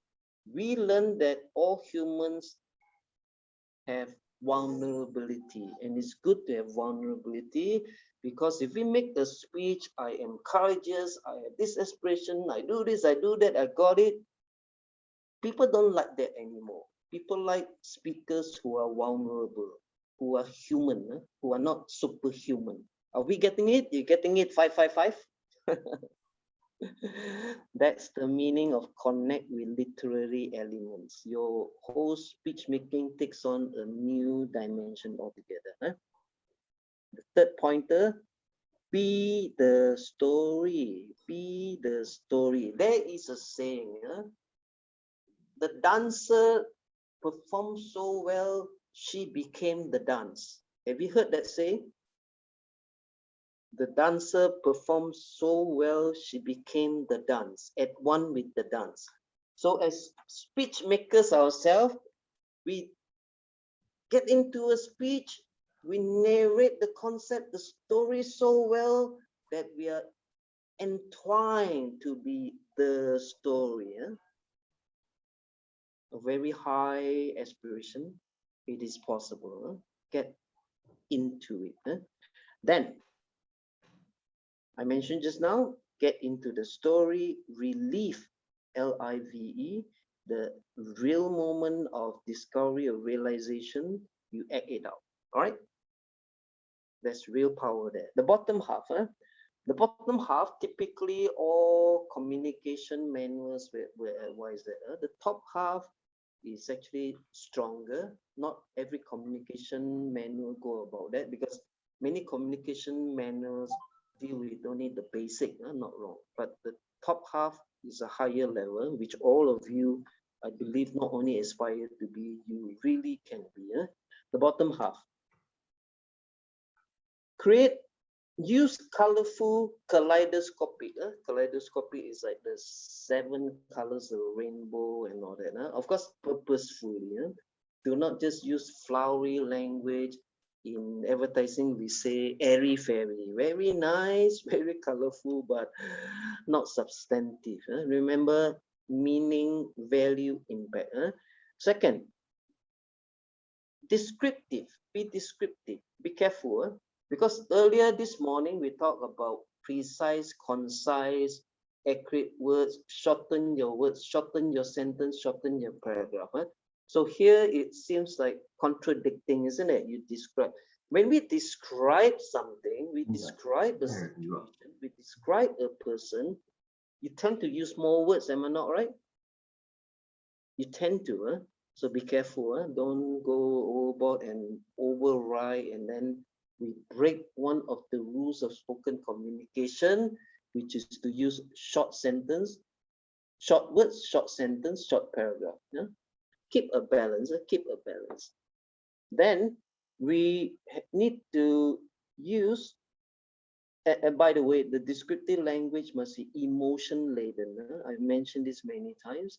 This morning I said I would mention the word emotion many times, because it is emotion that gets into people to make decisions about what you're selling, as well as make decisions about their personal or professional lives. Emotion laden. Purposeful, of course. Next 2 points, vivid words. Vivid would mean, if you look at the dictionary, you describe something so clearly, so much with intense feelings, that they feel they are even in the situation. So we aspire to use that in our scripting. Vivid words, vivid phrases to create powerful, intense feelings via clear images in the mind. Clear images in the mind, to be exact, create the theater of the mind. The last one, if you want to use dialogue, in public speech, we know that dialogue can be useful instead of just speaker alone speaking. But of course, only when it's necessary, because dialogue, if you have too much, again, takes away attention from the speaker. The focus should be always on the speaker. So using character is to assist us to deliver a message. We must not let the characters shine so much that they forget that you are the speaker. Then they will remember the wrong message. It is recommended, no hard and fast rule about that. It's recommended 2 characters, the most 3. And each characters, we all know, as I mentioned just now, must be distinct, unique. In storytelling, in novel writing, in movie making, we call it a character arc. All right? Listen carefully. I'm going to give you a secret on character. A lot of people have character, but they are surface character, S-U-R-F-A-C-E, surface character. We know it's challenging within a 7-minute script to, and it's not a book that we write and describe. You must choose words carefully, that through the dialogue, we can know beyond the surface, who is this character? Beyond the surface, it has its aspirations, it will have its fears and anxieties and hang-ups. All humans are like that. It's just that the more successful ones, so to speak, have a better management of anxiety, hang-ups, and all that. And the lower level is a proven psychological fact. Everyone has a dark side. Now, if you could put this thing into your script through good choice of words, make your script more powerful, which means it's not just 2 characters talking. You are one of them speaking to another character, meaning it's not just a shallow character. The character has depth, beyond surface, go deeper level into aspiration, anxiety, conflict, and all that.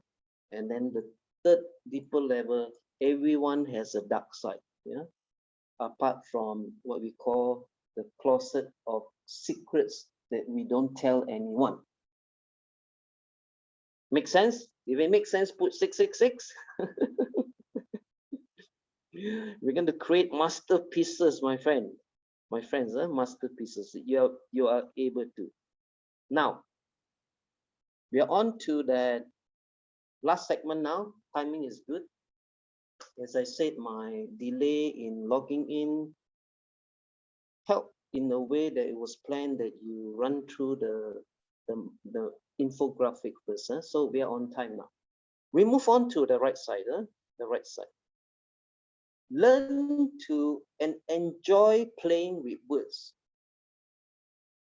Enjoy playing with words. Don't make sentences typically the way we make sentences in school. We need to learn to craft. Of course, I learned from professional copywriting. You start with the basic first, the way people say something. I give you an example. When I was in mainstream advertising, there was an MLM company, a big one, Electrolux. Later, they morphed to Lux. Very big MLM company in the world. They're still big. Last time they were humongously big when they first started, before more competition coming. So they engaged our agency to do this advertisement for them. And what is the selling point? They are big enough. They give warranty that will provide all the training facilities, all the education, all the mentoring for new inductees, new employees to gain momentum and then succeed in the field. So the typical way of writing is this. We provide training, education, mentoring to help you succeed in this career. You see that a lot in advertisement and in speech making, right? No, we go further. Yeah, we ensure second level. I play with edit. We ensure you become successful through really world-class training, because they are world-class, by the way. So it's not an empty promise. Then I took it to the third level. That is why I recommend it, not just I, everyone who believes and loves creative writing will encourage you play with words. Now the third one is the words are not only so impactful, it's been very meaningful to me. It was my first advertising award that I got from the Malaysia National Award.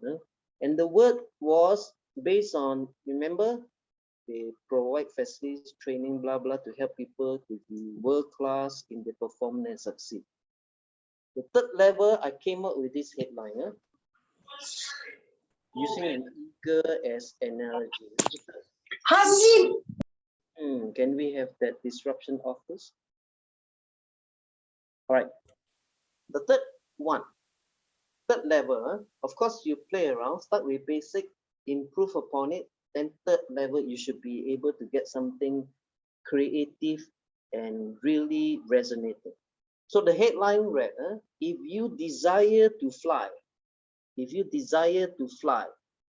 we'll give you the wings. Isn't that beautiful? Then in the body copy, we spell out the training that we give, the mentoring that we give evidence of people who succeed along this way. So that's an example of enjoy playing with words. Enjoy playing with words. I already give you the professional secret, so to speak. Start with the basic first, take it to another level, take it to a higher level. Creative languaging, play with words. Now, I mentioned just now, humor and humor speech contest, those who do very well follow humor formulas. In case we don't know, if you don't know, better know now. It's not because they are by nature very humorous. I have seen, since I joined the Toastmasters community, there are people who never make a joke in the day-to-day life, then they enter the contest. I was wondering, how can they enter a humor contest, And then they came out with a very good humorous speech, How? Because they either lifted from online, took it somewhere, or they used humor formulas. Nothing wrong with that. It's about formula. It's about formula. Rhetorical devices are formulas. All right. So, few examples of humor formula: 2 + 1. Sometimes they call rule of 3. Example: one famous stout in the world have this. We here were saying tall, dark, and handsome, right? It's a famous cliche, right? So they twist it around. It's a bit humorous, a bit witty. Yeah. Tall, dark, and have some. Isn't that nice? Tall, dark, and handsome, and have some. So 2 + 1. There's an unexpectedness there, surprise. That's all humorous speech function on, the punchline, the surprise line. Another one is they also use triad. One to another, to another. Yeah, they also use that. They also use another one is called hyperbole, which is one of the rhetorical devices we're going to talk about afterwards. They also use pun, double meaning words for phrases. They also use song titles that are relevant. Do you know that song titles that are relevant, that people know of, you can turn it into part of your script? For instance, many years ago, the song is still popular, surprising. Elvis song is now or never. You can break into that hook, is now or never, part of your scripting. It's okay, because that means it's creative. It's creative, not the usual way, because it enhances persuasion. People laugh with you, you trigger memory of that song, so it sort of trigger their brain to feel good. Remember, oxytocin will come in, feel good, and then dopamine will be excreted. I love this speech. That is subliminal. Many more humor formulas. I just give you a few examples. Now, sarcasm, satire, innuendo. Sarcasm can be used, but be careful, not to certain audience. With due respect, sarcasm is best understood with people with higher level of intelligence. That doesn't mean the rest of the world is stupid. Some people choose to be more intelligent in their perspective of life. Sarcasm, one of the examples of sarcasm is someone came up and saying, the trouble with this world is intelligent people are full of doubt and stupid people are full of confidence.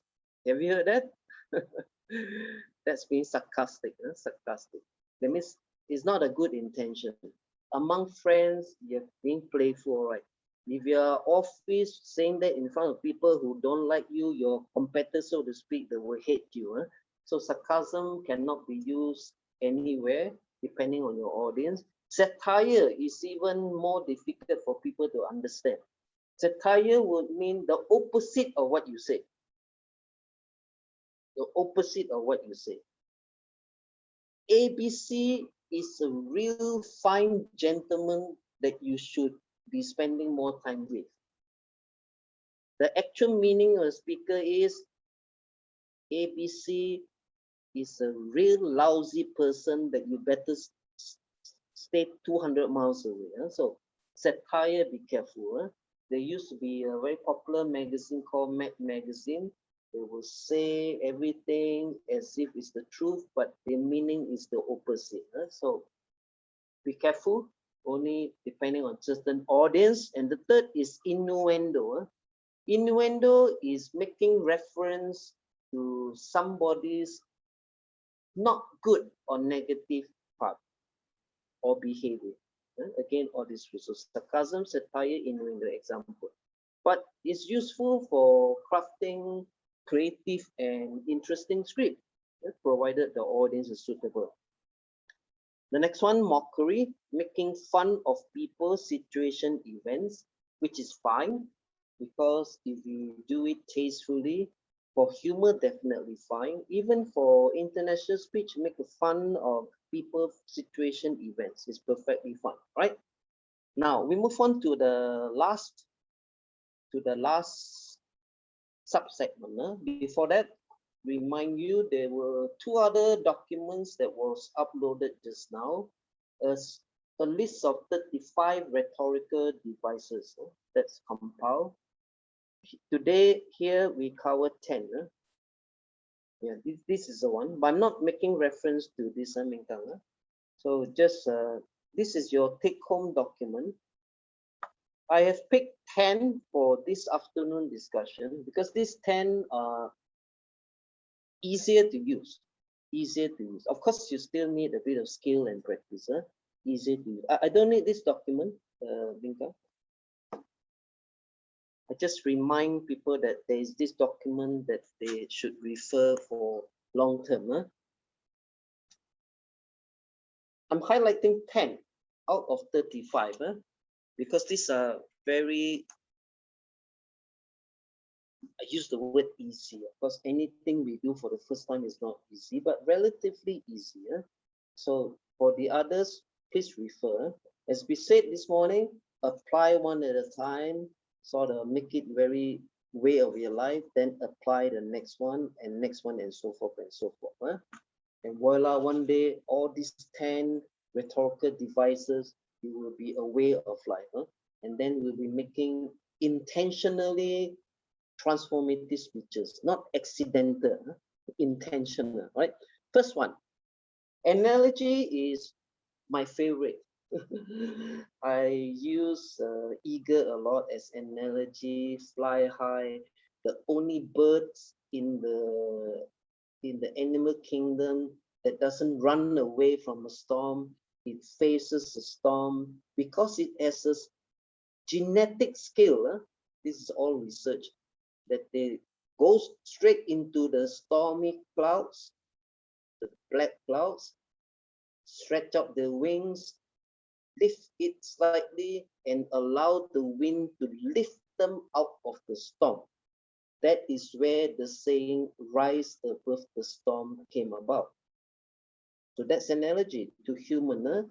You can either run away from challenges to your vision and goal, or you can face the situation, confront the situation, and then rise above the storm, right? Another example or analogy which I use a lot is part of my signature speeches. By the way, always develop signature speeches, 2 or 3 or 5 that you use a lot, because it sort of epitomizes what you stand for, and then you become famous, whether for monetary or non-monetary purpose, that you're famous. I'm famous for the bird and the cage speech, because it is so passionately deep inside me that I want to share with the world. We all know that speak on something you're passionate about, but don't speak on 25 passionate things and then in the end nobody knows what you stand for. Yeah, while as public speakers, while some of us may not really relish public fame or afraid to be celebrity, and by the way, you shouldn't be afraid of being celebrity. Today, online media, everyone can be a celebrity, whether you like it or not. You might as well like it, for 2 reasons. One, you could be famous because you like fame per se, like the Kardashians are famous for no reason. I think you may not like that. You want to be famous for a reason, what you stand for. So develop 1 or 2 or 3 signature speeches. My second signature speech is courage to expand your world. Courage to expand your world. Using Anais Nin quote or saying, life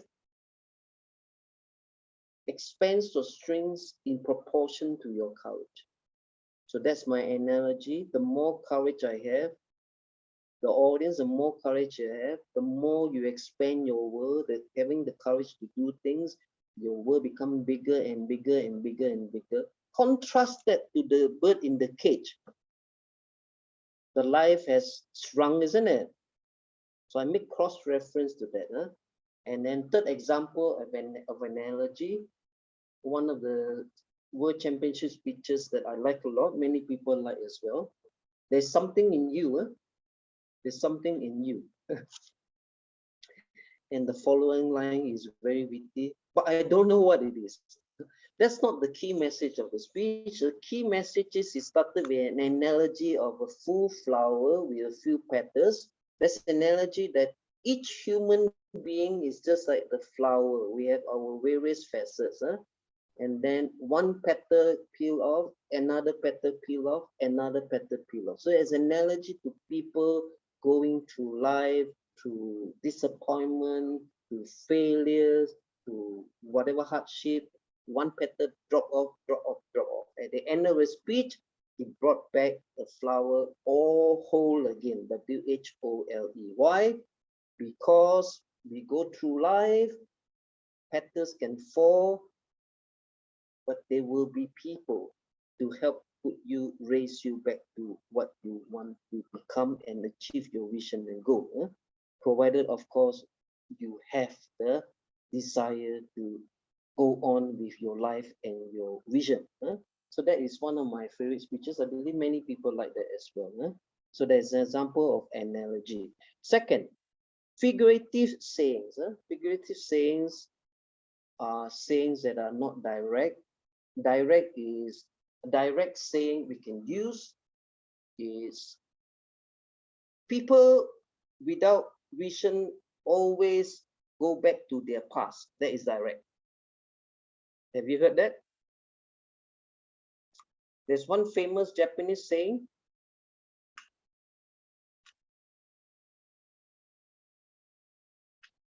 vision without a plan is just a dream. Right? So that's direct. This is powerful. Indirect is example. Just now I gave you an example in Nina. Life shrinks or expands in proportion to your courage. It's figurative. It's not direct. You have to figure out what it means. If you think about it, that means your life, your world will shrink or expand. Up to you. So that's example of figurative. Online got a lot, direct quotes and figurative quotes. You can use both. But for this context, we're talking about rhetorical devices. Both can be used. Remember just now we say on the left side, mastery creative scripting, literal power is workable, figurative power is workable. So what would I recommend? Use both. Use both. More of figurative, less of literal power. But we need literal power because otherwise too much of a good thing would sort of make the whole speech a bit too lopsided. Just like this morning, if you have every sentence short, it becomes monotonous. Now and then you put a slightly longer and things like that. But paragraph you can retain. Don't make long paragraph. Next, simile. Simile is very easy to use. I use it practically in every speech, and then you may be consciously or unconsciously using it. Continue to use it. It is always having the word like, L-I-K-E. You know? Like looking for a needle in the haystack. Have you heard of it? You know, haystack and a needle, how hard to find? You know? So that's an example of simile. It's from the word similar. So that's very easy to use. The other way is S-A-S. Instead of like, you put S. Sometimes I give evaluation. I say, you speak very well, but you are as fast as a bullet train. So that is simile, right? We clear on that? 777. We move on to another 7. Okay. Minkang is always the first. Now, petit pois, good. Simile, use it. Don't let us not laugh at it as if it's so normal. Surprisingly, many people are not aware of this. We use it. The next one, metaphor, again, is my favorite. Metaphor sometimes can be analogy. Metaphor is to say something in a way, the document that you is in the drive just now, where we ask you download, is inside there, is explained. All these 10 are explained inside the list of 35. Metaphor is, of course, figurative speech. You describe something in a way like this. Just now I give you an example. If you have desire to fly, we'll give you the wings. It was using the eagle as a metaphor. Eagle is the king of the sky, the only one that flies highest in the sky because they're not afraid of stormy clouds and so forth. So metaphor, very good to use. Hyperbole. Hyperbole is used quite a lot in humorous speeches. Example. Because humorous speech, we must first of all understand there's a surprise punchline. She was really a giant. So what do we think about giant? Must be very big and tall, right? The second sentence is, she's only 3 feet 4. So that's one of the favorite of humorous speech. You can do that for international speech, because giant could have many meaning. Afterwards, you can expand giant in terms of ability to think big in spite of a size, not just about physical size. Perhaps you could be making a speech about a giant in vision, a giant in passion, a giant in going forward, even though she's only 3 feet 4. So hyperbole. Another example, she enjoyed ice cream so much. Just now, the ice cream was like 1 mile high, she piled up. Even Baskin Robbins, not enough, 31 flavors. So that is exaggeration. Hyperbole is not only exaggeration, it's extravagant exaggeration. Okay, to be used for international speech, not only for humor. Next, pun. Pun is something that I come from mainstream advertising background. We use it a lot because copywriters love puns. Double meaning, triple meaning of a word. There some words have 2, 3 meanings. For instance, cool, isn't it? Cool has many meanings. One of the, I find, disadvantages of the English language is many words have different meanings, I don't know why the inventor of those words, why can't you come up with just one meaning? Make life easy for people. Because sometimes the meaning can be the opposite, Cool. Cool is a word that came about only about the popular so-called Gen Y generation. Maybe 20 years back, 15 years back. Now less people use it, but you can still use it. Cool is like, wow, happening, Wow, this is a cool place, enjoyable. Many meaning, right? Cool could also mean, on the other hand, I don't care. Do you know the other meaning of cool? So example of pun, ABC is really cool, Second sentence, it doesn't care about other people at all. So it's not the usual meaning of cool. So double meaning pun, many, many more. Next one is symbolism. Symbolism, as the word says it now, you could have a symbol of a flower, and then you expound an idea concept related to the qualities of a flower. Could be good qualities, could be bad qualities. So you use that symbol. Many symbols, you can think about thousands, if not millions of symbols. You use a globe as a symbol. You could use, what else could you use? You could use a balloon, you could use anything as a symbol, as a prop, and then you emulate the qualities of that to a human. Next, alliteration is very useful. I find alliteration is not used a lot here. In Britain, it's rather popular. those days. Today's I do not know. Alliteration is sometimes used in songs, not all the time. Alliteration is either repeating the first letter A or B or C or D or E or whatever. So 2 words start with A. Example, attitude, affinity. So that's alliteration. Could be 3, attitude, affinity, advancement. Yeah, so 3A. Alliteration could be the ending words, ending letters in the word. It could be the ending sound. It could be action, passion, connection. So that's alliteration as well. You notice either the first letter or the sounding at the end. Yeah.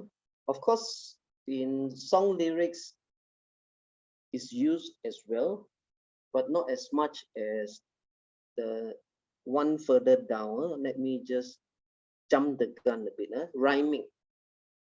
If you notice, all songs, unless it's a bad songwriter, they use rhyming. Either first rhyme with second or first rhyme with third. Have you noticed that? If you love songs, yeah. Afterwards, go into your favorite songs. I mean, I'm deep into loving music, and those who enjoy music, you know that. Some of us may not enjoy that much music. Now observe song lyrics are written that way. It's the rhyming part that gives a lot of challenge to composers and songwriters. Yeah, but you need that.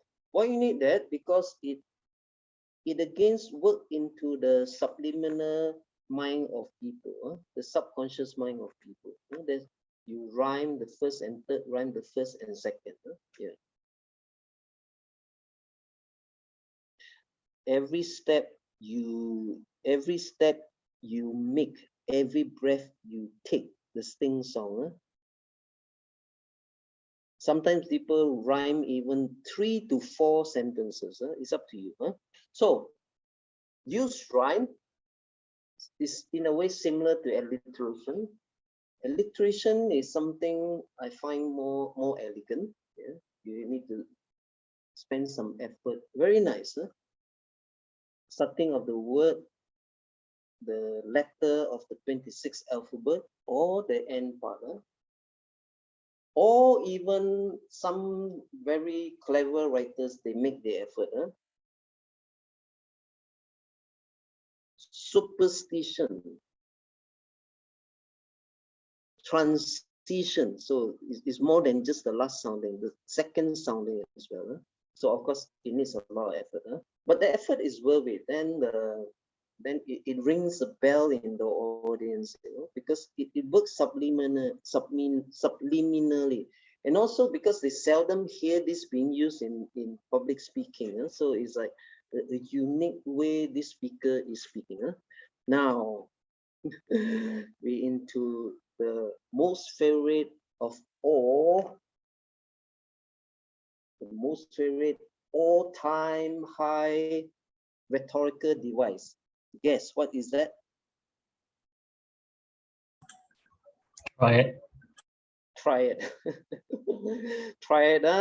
All of us, please remember to use try it. Try it simply means use in 3. Use in 3. Many ways of using it. So you refer to the list of 35 rhetorical devices. There are few ways to use try it. Since we are on to the last part already, our timing is good, it's 3:40. We spend some time on try it, the various possibility of try it. Shall we work together? Not just me alone. Let's ask you to suggest. Let's get started. Example of try it. The best way to learn is to practice. We know that, right? So let's start practicing.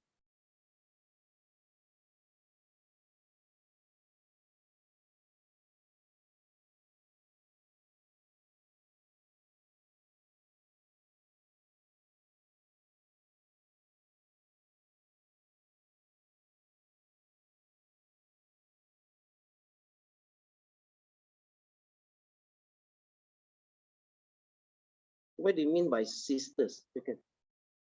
Please unmute yourself. Give an example. I give you one example first. I'm sure all of us are aware of the very famous speech, I Have a Dream by Martin Luther King. Are we aware of? Yes. He used a lot of triads there, and this speech was made in 1960s. So triad is not a new formula. It has been around for a long time. For a long time. It works. It works on humans, strangely. So I just paraphrase from the speech, not the whole speech. I just get started. After I want you guys to come and contribute and practice, because triad is very useful to apply, and there are many ways to apply triad. So he's speaking about having the dream to have freedom. So reaching the part where say we achieve this freedom of equality, and then say freedom will ring through Minneapolis, freedom will ring through Oklahoma, freedom will ring through Tennessee 3 times. Voila, it works magically on people, So that's one example. So this is freedom repeated. Triad, you need not repeat the first word. It could be just 3 expressions, but linked together. All right. Another example. I have a dream. I have a vision. I have a plan. It works magically, because what's the point of having a dream without a vision? What's the point of having a vision without a plan? If I were to make a speech, in order to succeed in your dream, you must have a vision and a plan. Sounds good, huh? But no kick, isn't it? Why not? I have a dream. Start your speech. I have a vision. I have a plan. More exciting, isn't it? That's the power of triad. Okay, open to the floor. We have good time. Easily 10 minutes. Open to the floor. Try. Give example of triad.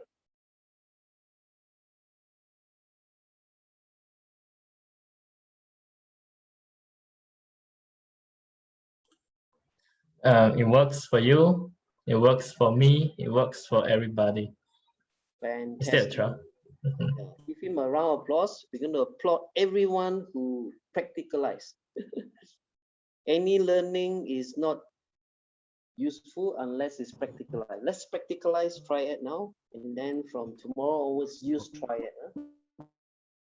You can use triad. Hi, John. In a 7-minute speech, not just only once. Next. Hi, John. Yep. Someone said this quite famously in the past. Is that a triad? It looked like me, it sounds like me, but it's not me. Yes, it's a triad. Repeat. Okay. Who is speaking, please? Lo Jon Tan. Okay, say it again. It looked like me, it sounds like me, but it's not me. I'll go slower, please, for impact. It looked like me, it sounds like me, Pause. but it's not me. Fantastic. Let's applaud Lo. All right. We're getting it. Now, you see, our purpose today, as in any good workshop of communication, is be intentional. Meaning we know where the powerful tools are for persuasion. Then we apply. So good. Very glad. Any more? We have 2 so far. Let's have another 5. May I try? Okay, chicken. Yes. Okay, so I'm not eating chocolate. I'm not eating biscuit, but I'm eating chicken. No, I'm eating chicken, sorry. Go slower.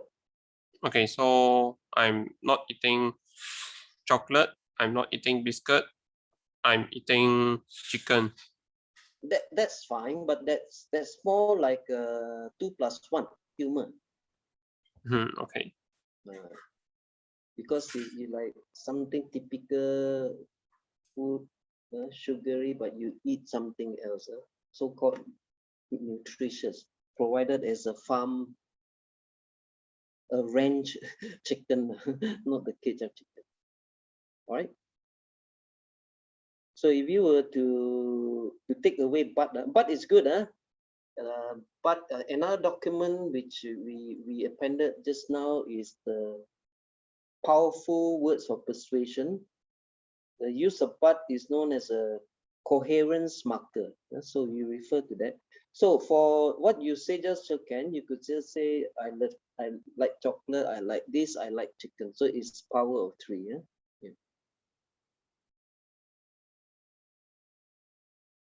John, may I ask a question here? Question, why? So it means that for triad, we have to use the same type of things, right? Not necessary. Just now, Lo gave the example.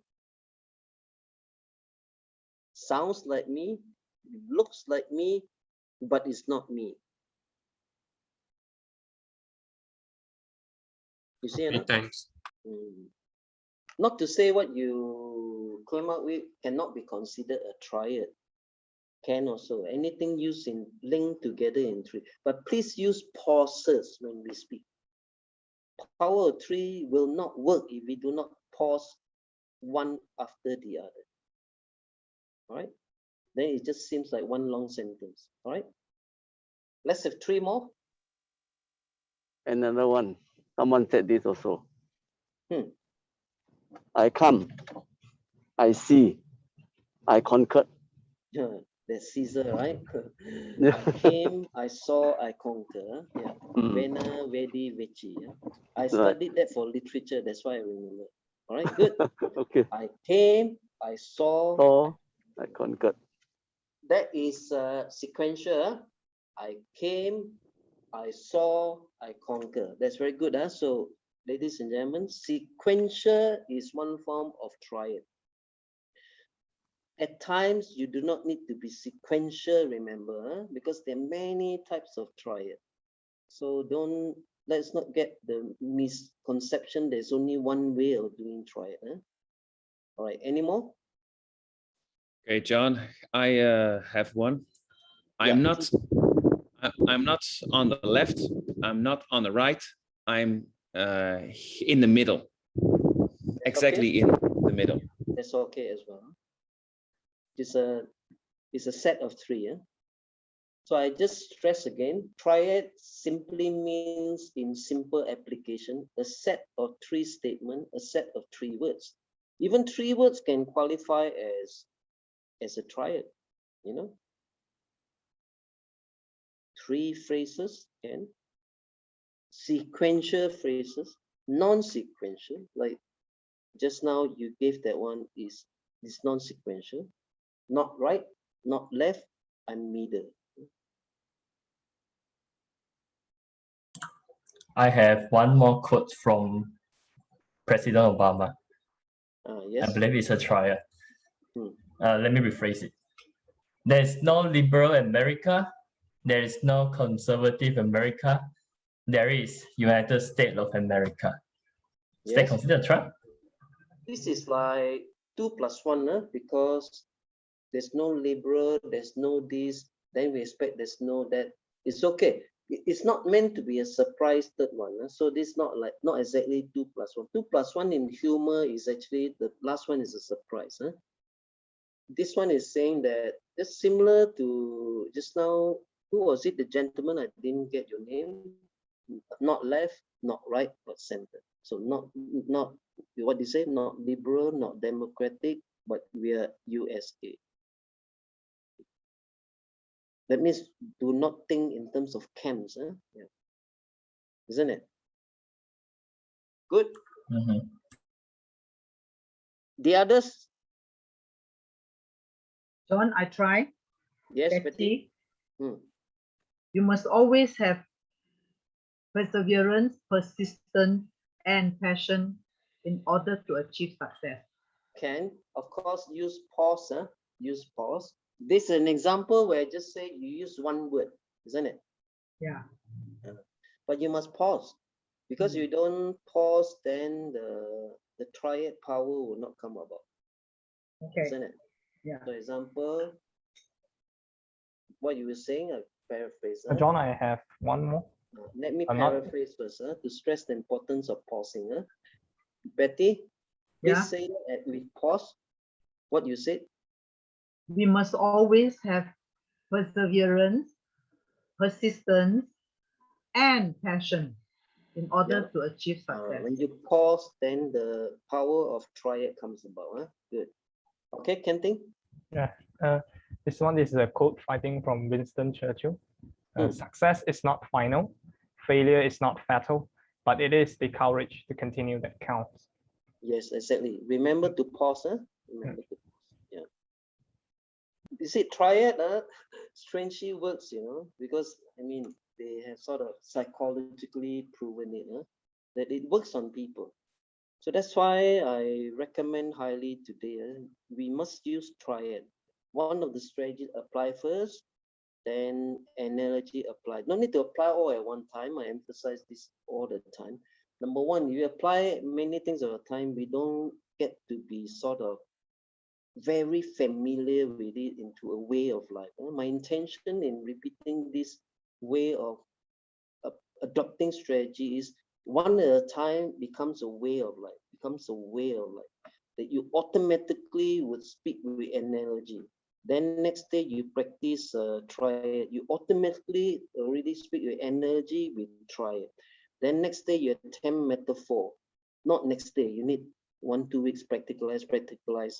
Then the next one metaphor. Then you become a way of life for you. Got analogy in your script, got triad in your speech, got metaphor. And then few weeks more, you go to the next one, punning. Do you get my point, my dear friends? If you do, please put 999.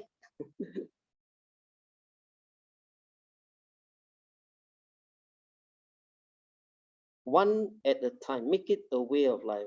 I'm going to do this.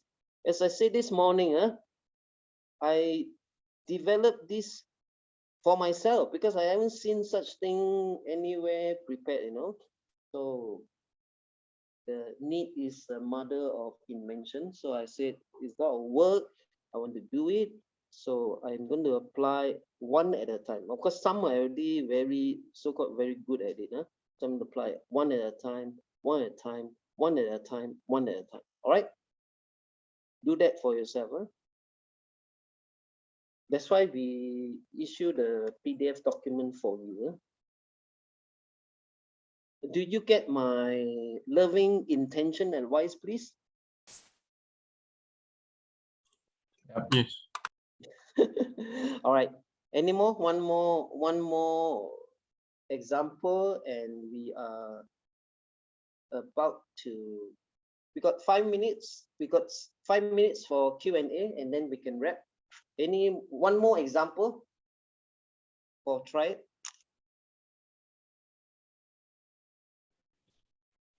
Hi, John. May I try? Yes.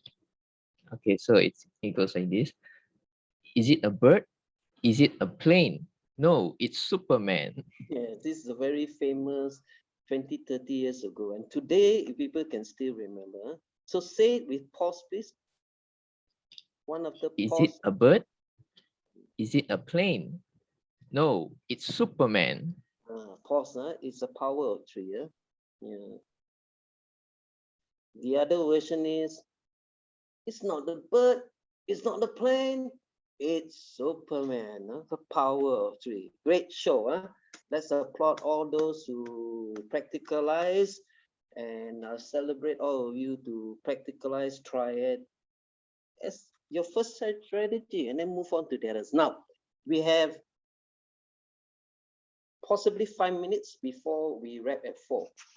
Q&A, anything relating to this afternoon?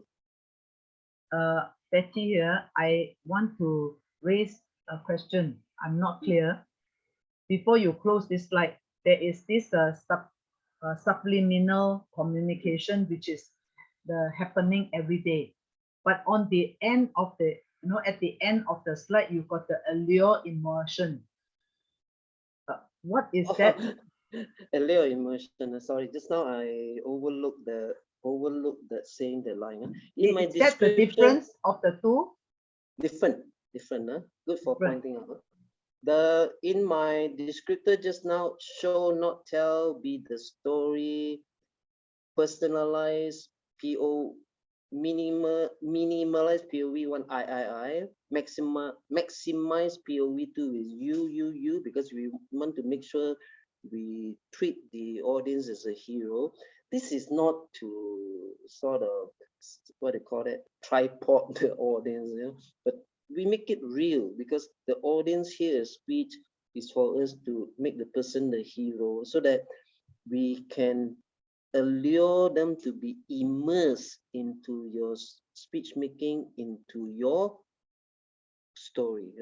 The other way of saying allure the immersion is invite them into your story. Many people don't, because many people just go out there, this is what, I tell you my personal experience. Yes, personal experience interesting, but invite me into the story. Sometimes we could be even as literal as, can I ask you to come into my story? You can do that, isn't it, right? You can do that, yeah. Thanks. Very good that you point out. I mean, allure is a very beautiful word. Allure, you naturally sort of attract people. The more direct word is invite people to be into your story, because if they don't get into your speech, they don't get into your story. That's why the first thing we do within 15-30 seconds, evoke that emotion. That is the anchor of your speech and your story. Then you can invite them into your story, because when they invited, very high possibility they will be immersed in your story, just like in a deep pool of water, immersed, lovingly and enjoying it, of course. And they just really want to hear the story. Good. More question? 2 more minutes. Hi, John. Yes. Hi, John. So actually, recently I'm writing a script or essay about John Locke's philosophy of education, and then I mentioned about moral education, but then my lecturer wasn't very happy with my essay, as he said that I did not manage to convince him about how this moral education is important for children. So basically, when it comes to writing moral education. The moral scripts. About written communication. Today we are talking about spoken communication. No, I think it's just for my knowledge. If once get to write a script about different written communication is not today's conversation, because different rules apply to written communication. Yeah, okay. Different rules. Yeah, okay. Sorry.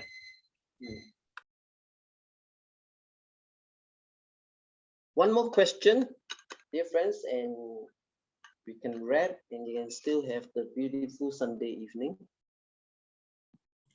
I have a question, John. Yes.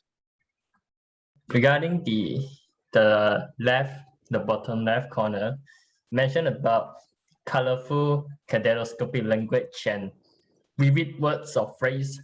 Could you give us a few examples of that? Because I couldn't relate. I couldn't get examples of what's an example of colorful or kaleidoscopic language that vivid. A lot of people think it's the same as colorful. It's not.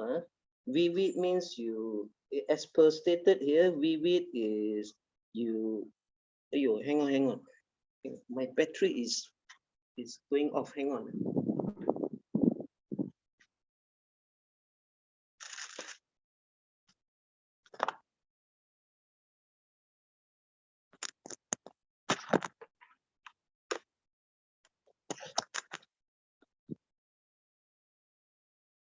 Hello. This afternoon has to be one of the most exciting days of my life. All right, I'm back on battery. Now, vivid, as per stated here, is to create powerful, intense feeling in your audience through clear images in the mind. Clear images would come from where? Number two, using creative descriptive language. Number one, as per your question, colorful, kaleidoscopic language. Some floweriness in the use of language, which is figurative use of language. How about an example? Example. Yeah, some songwriters use it. I think they must be on LSD. One of the songs written by Jimi Hendrix was "Touch Me, I Can Kiss the Sky."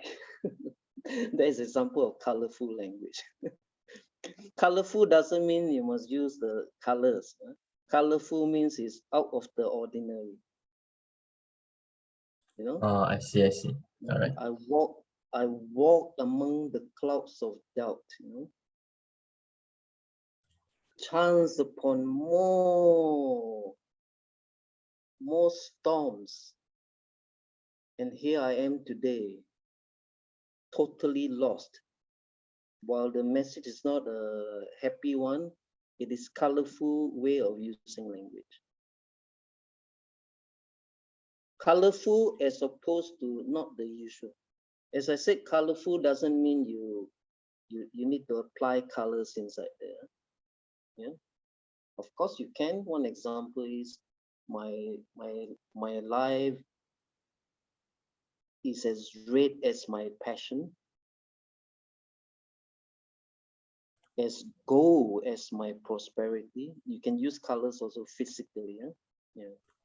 Kaleidoscopic is take people through the use of colorful language, but not too much. Too much throughout the whole script. As I gave you the popular phrase that we use in advertising, term airy fairy, A-R-I, airy fairy. That means like too playful, too creative for the sake of creative. It's like we use the phrase art for art's sake, right? But don't overdo it. Okay. All right. Thank you so much. Good for your inquisitiveness. So we are at 4 already. We can wrap. So thank you audience for staying back. I pray that you have gotten what we're supposed to get today. I'd like to end with the emphasis, apply one strategy at a time. And then I also pray that you will be the champion speaker that you plan to be, and I'm certain that you will be. On that note, pass back to 𝐸𝐸. Thank you so much. So thank you our speakers, distinguished Toastmaster John, for the wonderful speech. And we are now moving to the final closing speech by President Ken Ting. So over to you, Ken Ting. So thank you, 𝐸𝐸. And before we have the closing speech, I think our Zoom Master Joshua would like to share an appreciation slide for John for being the speaker of today's workshop. Give me a minute, yeah. Okay, sure.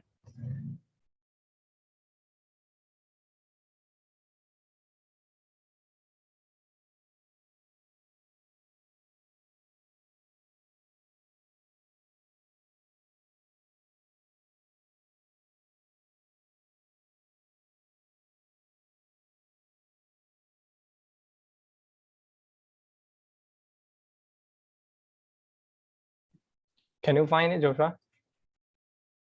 Okay, sure.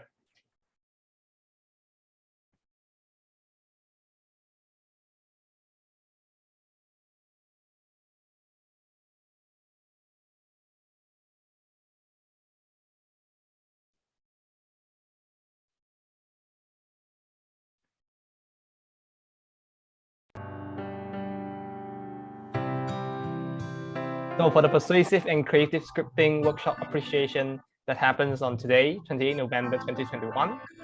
Next slide. So the UMTMC would like to send a certificate of appreciation to our distinguished Toastmaster Jon Tan for being the speaker of the workshop Persuasive and Creative Scripting on 28 November 2021.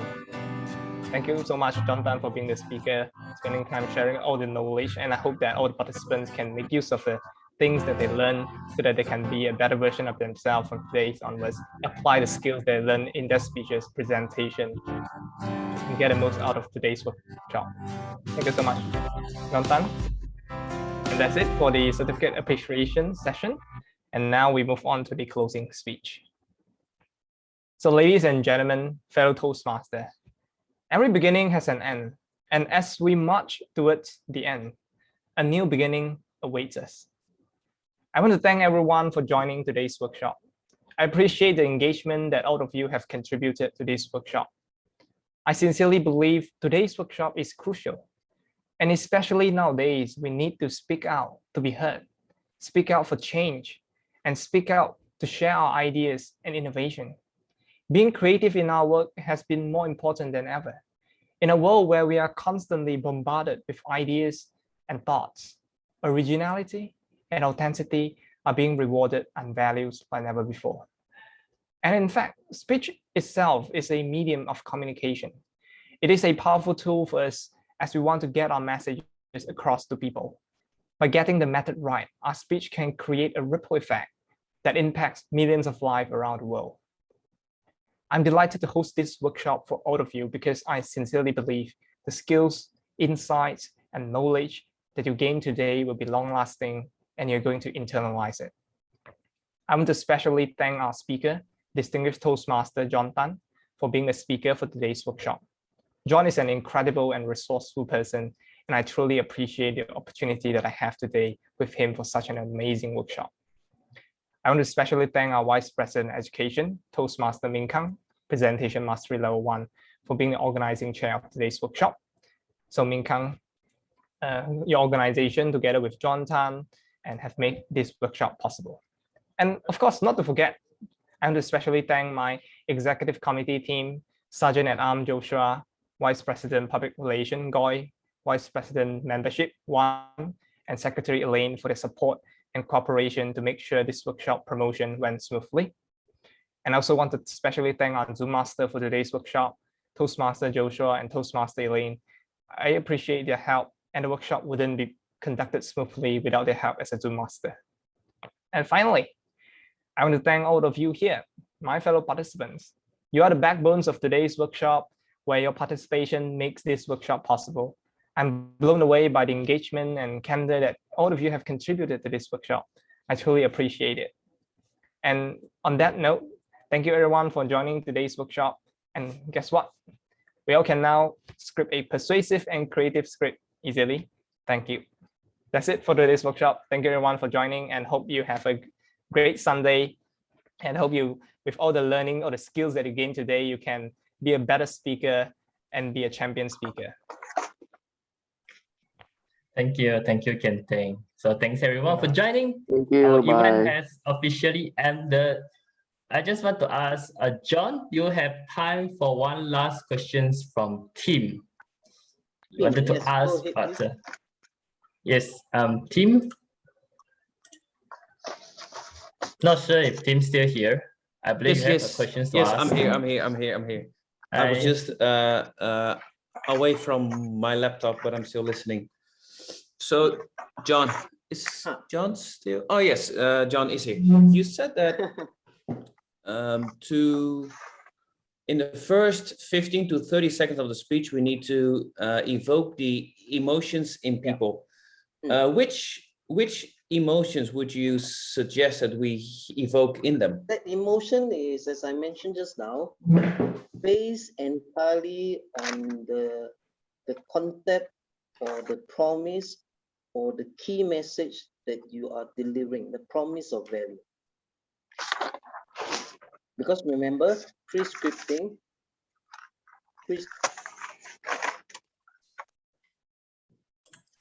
Oh, sorry, John. I accidentally muted you.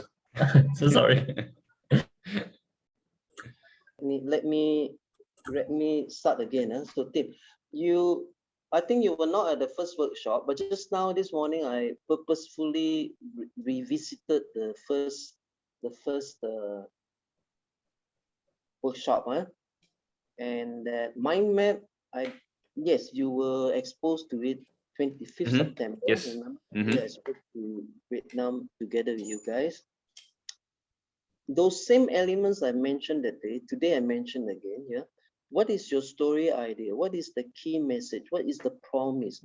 Based on the passion point that people want for their life, that I phrase it by myself. Passion point is something that people want to do but haven't done, Pleasure point is something that, because life is so short, we want to do many things. How many things can we do, right? But still there are some things we wish we could do. And then the pleasure point that people want, of course, the very common pleasure point we know that is to be successful in whatever life we choose, isn't it? To be fulfilled for those who look into inner calm and happiness. So we can't go wrong with that. And the passion point. Passion point, if you were making a business presentation, if you're selling a product or a service or a brand, why must they work with you? Why must they appoint you? Why must they buy your brand or product or service? Meaning to say, accept the positioning that you adopted and they buy into your brand or product or service. Because if they don't buy from you, they buy from competitors. It's on the basis is they don't have the unique selling positioning you have, which makes you different and better from the others. They would suffer. For instance, you were to sell a financial accounting system. Other competitors can offer, but maybe they don't give you a warranty. Maybe after 3 months, your whole business could collapse or run into severe problems, and then you need to pay more for another system. This on the premise that the system you sell costs more, but it is a safer long-term thing. Why must you buy into my brand, my service? So that's the pain point. If they don't make the decision, that's the pain point. In speech making, you are also selling a concept. Am I not right? You are promoting a concept. More so, you have lived life giving your own experience. They relate to themselves. That's why just now we say invite the audience into your script story as early as possible. What is that emotion? That emotion is the same emotion you felt that you went through what you had to go through, and then you got the light at the end of the tunnel, so to speak, and then you became a happier person, or you got a solution to your problem, or you overcome the challenge. Yes, yeah, and what would be that emotion? That same emotion what you want the target audience. Because by the way, while we study the target audience, knowing what they want to hear, what they want to say, quietly, I as a speaker, I am promoting the emotions I feel for. So I look for target audience who would also share those same emotions. We call consumer insight. So that emotion, we don't need to do research. Of course, so for certain things, we need to do research when we do $1 million advertising, because they cannot go wrong. In speeches, not to say not important, you can gauge the commonality of human being. What do they want? Success in life, fulfillment in life, isn't it? You can't go wrong with it, isn't it? Yes. That makes and sense. Many people don't get what they want because they never got started. That could be one emotion. Or they got started, one disappointment or failure or challenge, they drop off. That could be another emotion, isn't it? So there's so many possible emotions. And we know that many possible emotions. What is that single-minded I call primary emotion that anchors your speech and story. What would that be?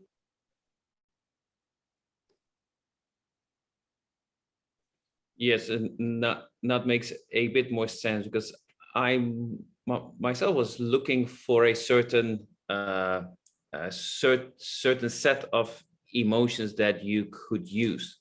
Yeah, you could but have when I many, listen because to you, it's more like as the story goes along, there will be disappointment, sadness, despondency, etc. Right? You probably go the full circle continuum of emotion, right? That's correct. When we say take the audience on the emotion, right, it's true.